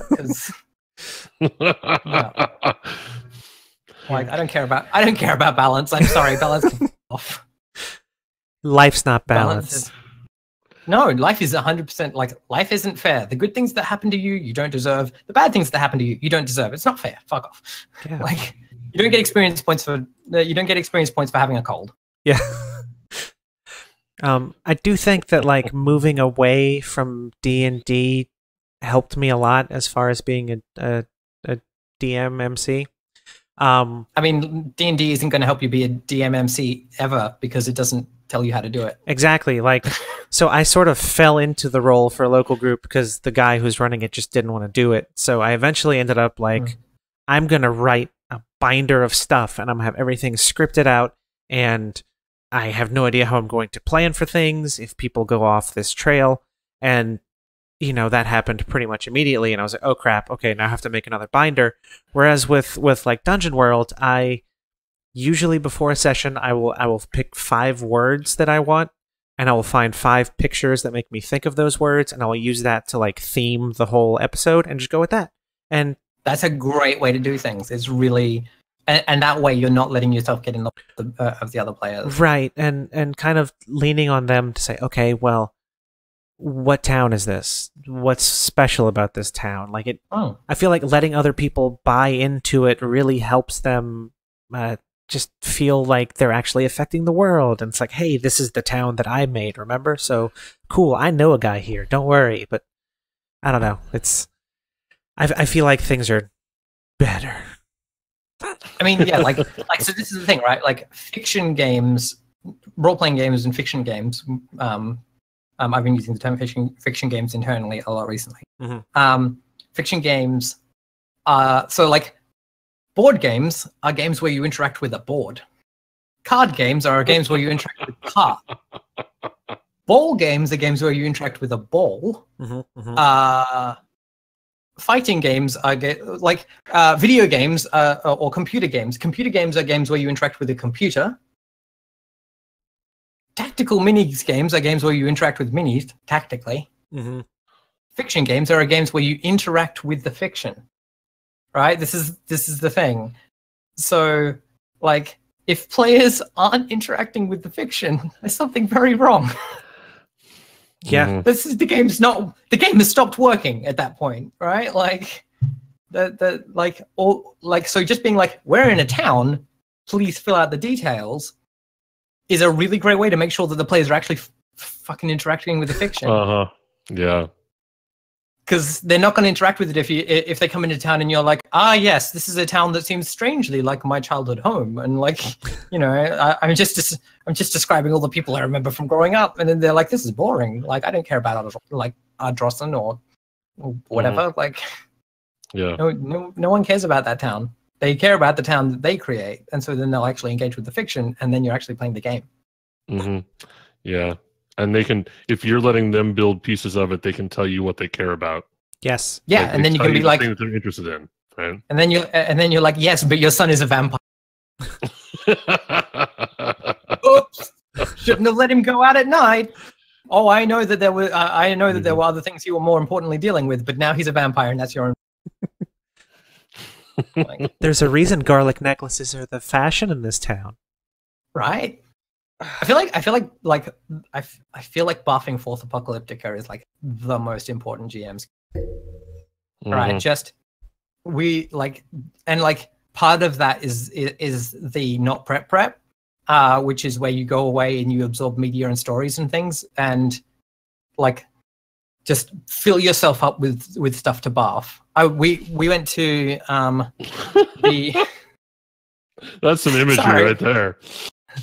This is really interesting. I'm not a very visual person, whereas Emily, my partner, is. And so often I'll be GMing something and Emily's like, that's a really gross image. And I'm like, oh, I guess it is. I hadn't really pictured it in my mind. The words had come out of my mouth. And like, I'm not picturing things until like the words have come out of my mouth and I'm building the image. Because I'm quite a systemic person. I tend to picture things like theoretic. Like I tend to deal with things theoretically. So I'm like using these things as symbols, and Emily's like, "Yeah, but that's gross looking," and I'm like, "Yeah, it is." Oops. But yeah, we went to the biennial exhibition at the Adelaide Art Gallery the other day, and I was just there with my notebook, being like, "Yes, yes." All of this stuff is going in role-playing games at some point. Ghost Train, great, excellent. Mirror, the waterfall made of mirrors. Whoa. Just feeling like GM tips. Go to your museum and go to your art gallery and take a notebook and just fill yourself up with stuff to bath. Like that's just, it's a good time. You'll be a better GM for it, right? Like you'll have more ammo, you'll have more to throw out there. And like watch films, read books, just get involved in local community, because then you're like hearing all these stories about like the weird people who live on your street and how like they don't, and like how no one's quite sure who owns this cat, and now the fence has been painted a different color because that scares the cat off. And like, right, like you go looking for trouble and then take that trouble, absorb it, synthesize it, and then use it to hurt your players. Not hurt, entertain. Yeah. Make life more interesting. Yeah, exactly. Because like, yeah, you can't do the thing of like filling your player characters' lives with wonder if you're not going out and experiencing wonder, because you don't know what it fucking looks like. Yeah. Well, it's like when we talked to John Harper, who did Blades in the Dark, and he was talking about how he just sort of submerged in like crime fiction as a genre to get himself in the mindset to write the thing in the first place. And like I have no design credits to my name. I'm a hedge designer. I poke at things, but that's about all I can do at this point. That's still game design. Yes, I would agree with that. I'm very, very small time. Let's say that. That's fine. But I do run games on occasion, and the genres of fiction that I am the most steeped in are by far the easiest to run.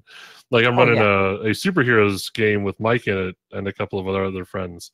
And like that's just that genre of fiction, that superhero comic book genre is like part of the way my brain just processes things, right? And so just like it comes out and does the thing, and it feels really natural and really satisfying, and like I can keep it exciting with no stops. But if I'm trying to do something else, I don't have as many tools, I don't have as many visuals, I don't have as many as much experience with, and I have to like drag those out or like plan them ahead of time, or like that feels, it's a very different experience to run the game. Yeah, I have to imagine is to play in a game like that too. Yeah, definitely. Like I've been trying to organize a worldwide wrestling game for my channel. Nice. I'm not going to GM that. Okay. Right. I'm going to get my friend Melody to GM it because she knows that genre better. Whereas me, I also struggle with like, with, for instance, we played Alas for the Awful Sea by the Story Brewers, same people making Good Society. And that was an amazing game, but it took me like 3 sessions to get like into it because it's such an like subtle emotional, emotional, toned down experience. It's about like the gritty reality in a lot of ways. And I couldn't just be like, and now there's a dragon, right? And I'm such a goblin that the whole time I'm just being like, there's a ghost now. Like I'm just pulling myself back and being like, you can't just do that, Ash. You can't just be like, and then the house explodes. Because that's how I tell stories, right? Like I just make the next big exciting thing happen, and it's just a string of exciting stuff. And then sometimes it'll be mysterious or sad or like, but it's always like the biggest emotions, because that's just me as a person. I'm very erratic. was saying yesterday that my moods are like the Melbourne weather. Like they will change from sunny to like rainstorm in like a couple of minutes. Like, but yeah, so like I can't run good society. I can't do it. I can have a go, but I'm not going to be good at it because that's not the kinds of stories I am used to telling and immersing myself in. I'm used to like, do you know what's a great film? Last Witch Hunter. It is the most Dungeons and Dragons film I have ever seen. Oh yes, I've heard that. Yeah. Right? Like you watch it and you're like, yes, 100%. A GM is saying, and now there's a warlock. Right? 100% a GM is saying, oh no, you failed the spot check. Yeah. Right? That is what is happening at every beat in that film. Right. A GM is saying, oh wait, no, he's not actually dead. Right? Like I'm using my encounter ability to ignite my sword now. Like, right, exactly. The whole story, like it is the most Dungeons and Dragons film I have ever seen, despite being a modern AU. Right? Yeah. Like, oh yeah. No, my wife and I watched it, and we came back with that exact same thing. I was like, I think we just watched somebody's Dungeons and Dragons campaign summary. Is basically what this was. Yeah, yeah. That's it. Like, it's great. I love it, and that's the way that I tell stories. Right? Like, it's like I tell stories like. I think there's a thing with Vin Diesel because like and his role in Last Witch Hunter and a bunch of other films. You can tell that he would rather be telling a ridiculous fantasy story than like an action hero. Like he'll do Fast and the Furious, but if you tell him he gets to be an alien with shiny eyes and that cuts people in the night, like so much more excited in his portrayal of those things. And I'm like, yes. Did you know that they convinced him to do the most recent Fast and the Furious movies by giving him the rights to the Riddick movie so that he could fund the most recent one and do it himself? I watched it the other day. It's real good. The last one. It's 100%. Like it's 100%. Vin Diesel like fondly remembers Pitch Black and tries to recreate it, but with a bigger budget and more explosions, right? Like and a dog. That's what it is. And a dog scene. Yeah. Yeah, that's like I love Pitch Black. It's one of my favorite films. And yeah, partially because it's so needlessly overdramatic and has a trans kid. So it's two strong points in its favor. Yeah. What's the one? Jupiter Ascending. Jupiter Ascending is 100% my storytelling style. Like. And now there's an alien here. He's come to rescue the princess. He's kind of like a dog person. He has roller skates that make him fly. Right? Like, I'm down. I'm on board. What? She's getting married? Didn't she just get married? Oh no, the last wedding got saved. She got saved from the last wedding by the hero. He's saving her again. Great. Like, just let's do it. Let's let go and just. Like, I like other things, but, like, my storytelling style is deeply... like, I'm so excited. On Monday, my time, American time, we're starting a new series In Which We Live and Breathe on my channel. And I'm so excited because In Which We Live and Breathe as a series, as a game, just lets me and the players go completely off the hook, right? Like, it doesn't... Because it's a mix of like a Blade system and an Apocalypse World system, but it doesn't have the specific move triggers that Apocalypse World has. Like the moves are not as detailed, and it doesn't have the effect and is it risk and effect? The position and effect, I think. Position. It doesn't have position and effect from Blades in the Dark, right? And those are the two things that like ground the rules into like you can't do that silly thing, right? I'm sorry, that thing's too silly. You can't do that. That's what those two games do. They have different ways of establishing that. In Which We Live and Breathe does not have a mechanism to say that's too silly, other than that's too silly and ridiculous and explosive. The only thing that is there is the GM saying, occasionally saying like, actually no, that's not possible, right? There isn't that's the only mechanism it has for moderating the nonsense that happens, and I'm so excited. We're gonna have I'm gonna have Luke, who is an amazing player for their boisterousness. They just come like just explode with ideas, and then you're like, oh well, now you cutting that person's heart out to access their memories. I understand. And then it's like, we got Bridget, who was formerly ran Shadowrun on Role Playing Public Radio. So she's going to be amazing at that. We got Cherry, who's just a very excitable person. I'm missing someone. Fuck. Who am I missing? Oh, Emily is going to be playing. So she's great. And then we've got, for the first episode, we've got Adam Coble joining us. So he's going to bring the like cyberpunk ridiculousness. It's going to be the best time. And I'm just so ready for like last time we played, the group named their crew the Backup Street Shit Kids, who got around in like a van full of possums, and then like they one of them had an electric katana and the other one had like a garrote made of like literal plasma, which they used to fight a unicorn that ate human flesh and drank Mountain Dew. Like, this is bullshit. We need to get in on 200%, guys. It's a game that does not give a fuck, and I kind of like. It's this thing of like the game text presents itself as William Gibson, right? It presents itself as like very thoughtful cyberpunk, but when you actually play it, it's 100. Who wrote Crash Override? Ernest Cline. It's 100% Ernest Cline, right? Like the game text is, you know, let's think about the themes and things, and then like you play it, and the Ernest Cline is like, yes, but now this computer is haunted, right? Like Crash Override. Is that bullshit? Yeah, Crash Override is Ernest Cline. I'm pretty sure. Is it Zoe Quinn? Is it not? Oh no, not Crash Override. Snow Crash. Sorry, Zoe Quinn is Crash Override. Snow Crash is Ernest Cline. Yeah. Neil Stephenson. Neil Stephenson? Oh, okay. Anyway, yeah, I think Ernest Cline was Ready Player One. I was just parroting Mike, so I'm all over the place. Anyway, but yeah, all good. I'm so excited for that game because like I just love telling stories in that just off the wall way. So yeah, film recommendation. Go on if you haven't already seen The Last Witch Hunter and you play Dungeons and Dragons, you are missing out. I'll try to find a copy of that.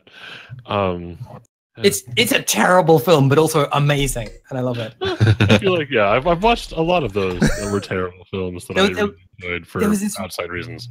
There was this one line in the film that I was really disappointed because it got lots of like space in the trailer, but it just kind of got like just thrown in the film. But this is one moment where Vin Diesel goes, "Do you know what I'm afraid of?" And he goes like, "Nothing." And I'm like, that's the best line, but they cut away from it so quickly in the film, and I'm like, you wasted. You need to just like sit there for another half second of him looking smug as fuck because he's the fucking witch hunter and he can't die and blah.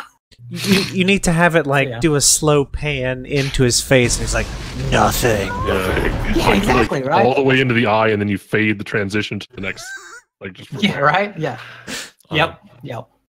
Yeah, I'm not playing role-playing games to simulate whether or not an arrow can fit through an arrow slit, and hit a person who looks not like me at 500 meters. Mm-hmm.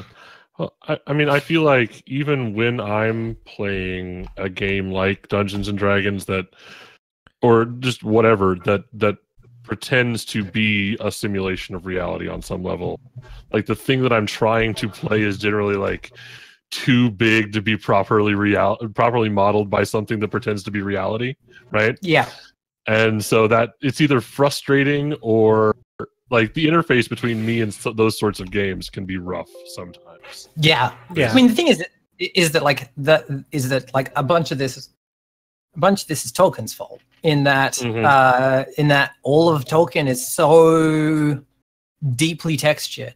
It's got so much lore behind it that the assumption when you are trying to create stories that are vaguely Tolkien-esque, like even just dropping the like horrible racist shit, if you're trying to tell stories that are Tolkien-esque, then you are trying to tell stories that are heavily grounded in a certain kind of simulationism, right? Yeah. Like Tolkien as a writer is a simulationist writer just of his own stuff. Yeah. Like, I mean, and like that's the reason that, because I'm not a very visual person, that's why I can't read. I haven't read past Tom Bombadil, because I was like, there's a lot of description here that like probably is probably like rooted in like all of the research he did in the different kinds of plants, and like, oh yeah, I imagine that the biome would change, but I also don't need to know every single kind of flower that's here. And now I'm out, because like I'm not picturing the things when he's writing. Like when someone's describing things to me, I'm not picturing them by default. So a lot of the time that's wasted, unless it's specifically the thing that you're describing also has like meaning that I can get without picturing it. Yeah. Because then I'm like, okay, I get the meaning. Well, yeah, even as somebody who is deeply visual in their thinking, like with Tolkien specifically, but a lot of fantasy as a genre is problematic on a lot of levels, probably because Tolkien in some ways, but if the details you're giving me, like I love a heavily detailed, but if they're not pertinent to the characters and the action that I'm supposed to be caring about, then I don't, and I just wasted my time reading that sentence. Yeah. Do you know who I want to read? And I haven't yet because I need to get my hands on Nanendi Okorafor. She wrote a series called like Binti, the Binti series. And I need to read that because I'm like Afrofuturist, like sci-fi fantasy. I'm like so on board for. I want it. Like, one of my favorite, I would say my favorite superhero show is Clever Man. Which is because it's indigenous storytelling. Right, it's using the superhero like format, but it's not colonialist storytelling. It's not based on, like, there is no Tolkien in the history of that story. Right, there is none of that in there. That's not an assumption that's being made. There's no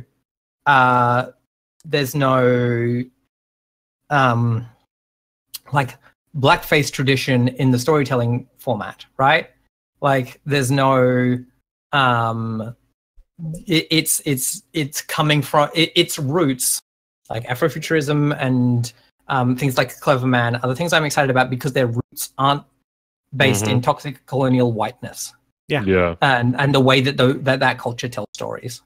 Because I try my best as a white woman to tell stories that don't do that, but I come from that tradition, so like I am aware that it's always that like problematic things are always going to seep into the work I make, and I'm excited to like one of the things that I try to do but struggle to do because I'm white and exist in white communities is have more people on my show, and that's the thing that I'm trying to do, but I'm coming from a white community. And this is the thing, right? I'm a white woman in a white community with an existing space that is full of white people. Why the fuck would you want to come on my show if you're a person of color, right? How do you have any trust that I'm not going to be shitty? Yeah. Right. The same is true for like, you see this on like Reddit and shit all the time.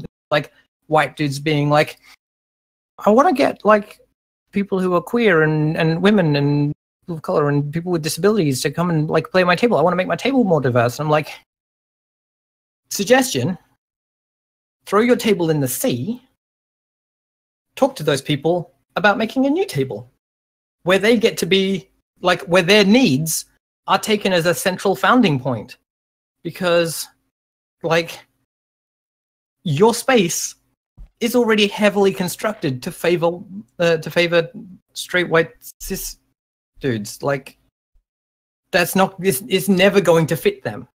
Yeah. It's not without pulling down most of it and reconstructing it. And it's easier to build a new space with that centralization of those people's needs. And then you can add white dudes to the mix if you want to.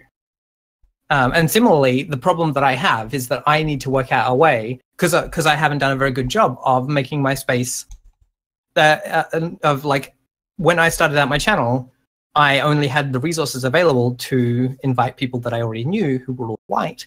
So I haven't made a space that has the needs of people of color central to it. Yeah. So I can try and do the work that is required to make it a space that is safe and accepting for people of color. But the other thing that I can do is I can look for people of color making their own spaces and help them. Definitely. So that's the thing that's really important to me, is I want to make sure that those stories are big. Yeah.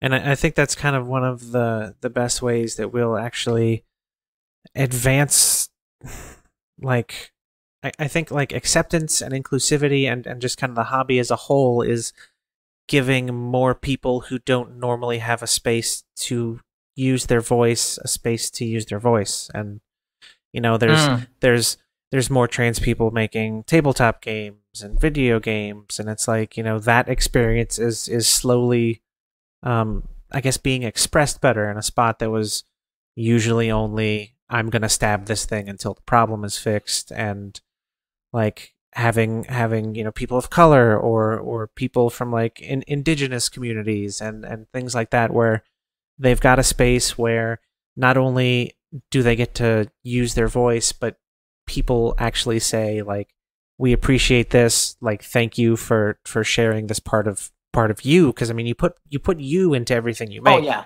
And like I think giving people a space to do it and acknowledging the fact that they're pouring themselves into a thing for other people to consume is kind of like a really big thing.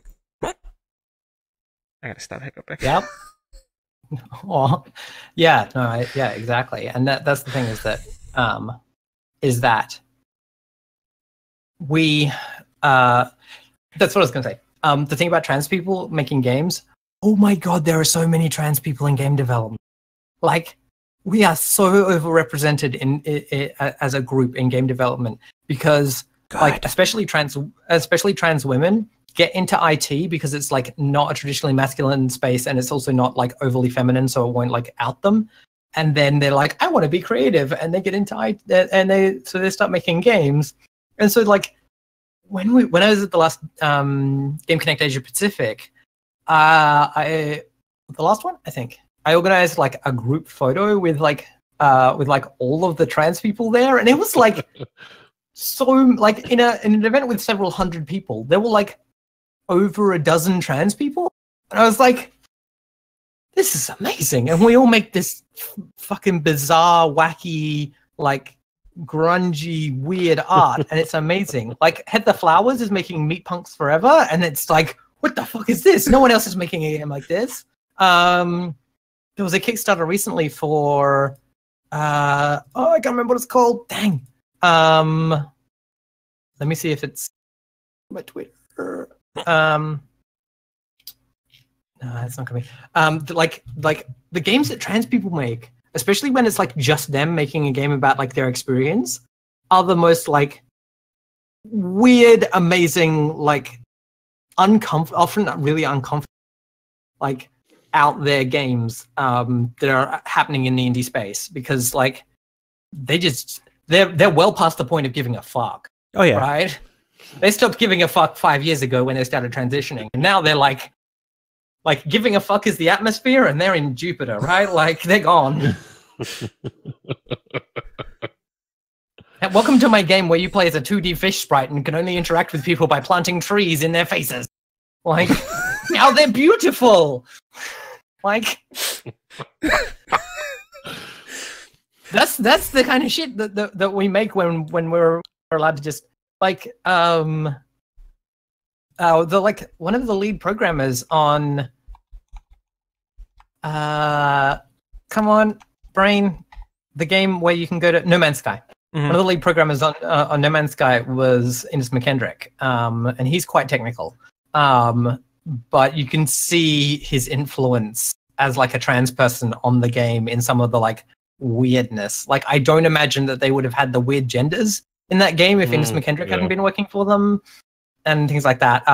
Like he did a lot of the working out of how to have games, how to make a game with no up, because you're always on a spherical planet that you can move around.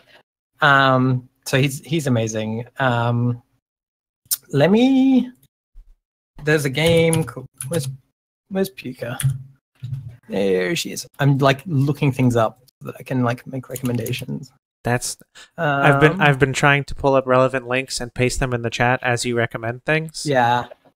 Pukazilla makes some fucking weird, amazing stuff. She's Puka Pew. I'll link that in the chat. Okay. On Twitter because she does some weird fucking stuff. Who else?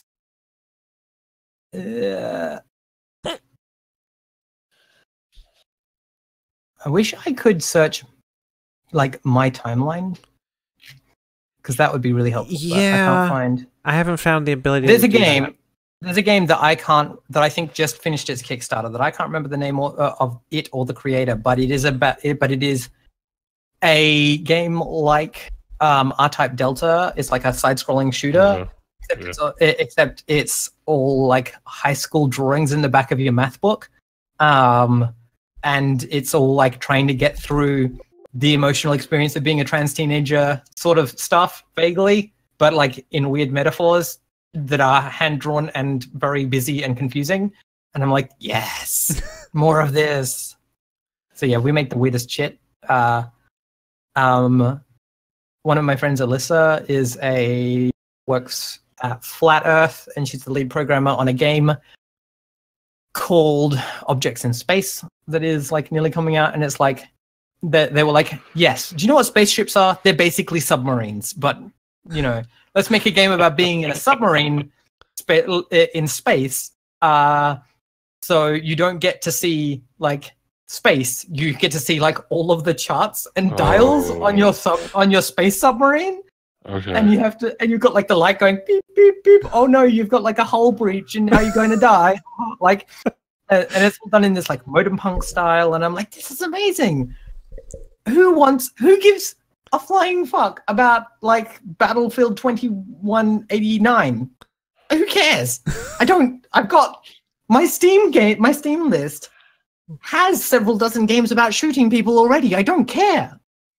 Yeah, but this one you can put a laser on top of and underneath your gun. So, I mean, that's a pretty big advancement, and I just don't think you're appreciating that enough. Does the laser make people explode? It actually turns them into unicorns, and then their blood becomes Mountain Dew, which gives you an XP boost, which you can actually then turn into loot boxes, which can actually unlock cool new friends. I mean, I'm on board for that. But you've sold me. Loot boxes with friends in it is the best idea. And then it becomes the last witch hunter, except there's like several of you and you're all witch hunters. I mean, yes, I'm on board. Hello. The game I've been playing heaps of recently is a game called, it's a roguelike called Caves of Cud. I'm probably going to just go and stream it straight after this because I'm like, I'm so addicted to it. I've seen you post a lot about it. I haven't and it's seen like, it yet. It's like, welcome to the game. Would you like to have a mutation where you have like 4 legs or multiple hearts or fire come out your hands or shoot lasers from your eyes or maybe seduce have the ability to seduce anything or like see into the future or create a space vortex or like, it's just like post-apocalyptic nonsense, right? Oh yeah. It's utter nonsense and I love it. It's like, at one point I picked up the recipe for a freeze ray and then I got killed by a baboon and I was like, damn it, I didn't get to build the freeze ray. But I had 3 spleens. I was supposed to be protected from this. Right? It's nonsense and I love it. It's like, and like it's in early access, so I'm like, how much more silly can this get? You have no idea. Being silly is important. I think people undervalue silliness. That's basically about 95% of my waking day, and the other part is making food, which sometimes includes being silly. So, Yep. My dad is a very silly man, and I learned to respect silliness. Yeah, I mean, if you can't have fun while you're doing it, why are you doing it? This is me. Hello. Like it's that thing where you're like. You get introduced to Monty Python like as a child and that becomes your baseline for silly, and then you're like, that's not very silly, that's pretty boring. Like let's go well beyond, right? Let's Oh, let's right up there.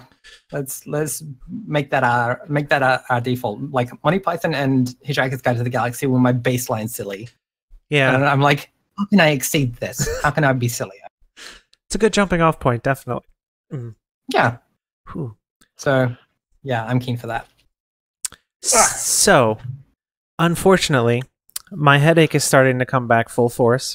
Yeah. So, I hate to have to end things, but I guess we should maybe wrap up a little bit.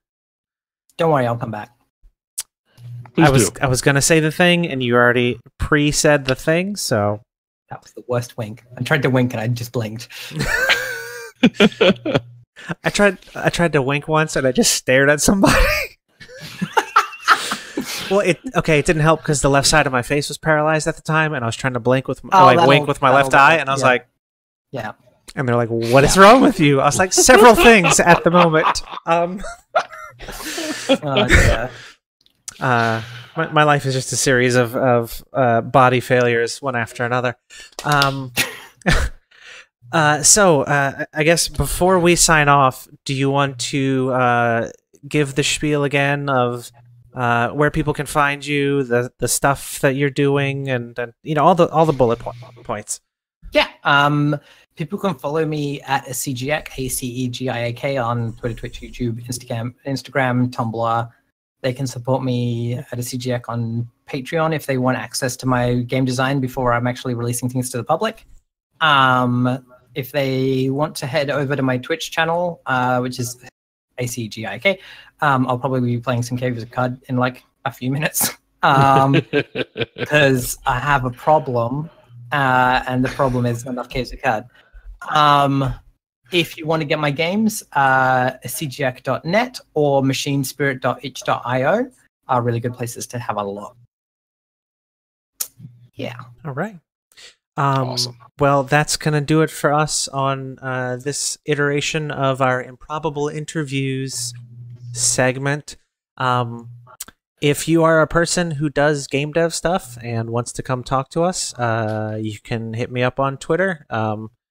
It's either at that D&D podcast or my personal one. It's the Road Virus, and the E is a 3. It's too late to change it now. I've already got a brand. Sorry, not sorry. If you have somebody that you would like us to talk to, send me that as well, because at this point I've run out of fucks, and I just ask people if they want to come on, and it seems to be working. So I don't know. If it's not broke, don't fix it, I guess. We're also on Patreon, patreon.com/thatdndpodcast, podcast, and you can find us at thatdndpodcast.com and that D&D podcast on Twitter, Facebook, YouTube, and Twitch. And once again, thank you all for being awesome. Thank you, Ash, again for coming out and it's been lovely and braving the time tunnel to speak to us in the past. Yes. Yeah. So far, the world hasn't ended, so we're on a win. Friday the 13th continues to happen. Oh, that's tomorrow. Or today. Well, today in Australia. That's today? Oh, that's like I can watch movies. That was part of the whole spiel. I was like, dare you be interviewed on Friday the 13th? And Ash was like, yes. So I knew we were going to be friends. I can't be killed, so it's okay. You're like the last witch hunter. Afraid of nothing. Nothing. I may have advertised on Twitter that I'm a witch, so you and I can't be in the same room for personal safety reasons. I apologize. No, because he he only hunts the bad witch. Only hunts the bad witches. It's fine. Maybe you hug the witches. It's I guess witch hugger. Witch hugger? Yeah, there you go. Witch hugger. Last witch hugger. The last witch hugger is amazing. He's just super buff from all the hugging. Yeah. You know what I'm scared of? Camera zooms I in. would He's like believe an that unhugged like witch. I would believe that's how like Vin Diesel or like The Rock gets so buff. It's just like, be comforted, friend, and everybody's just like, yeah, okay, no, this is safe. I'm good. This has been a weird ass outro. Sorry. I'm gonna go get some rest, Aaron. I'm gonna end the stream now. Okay. Thank you, those of you at home. All right.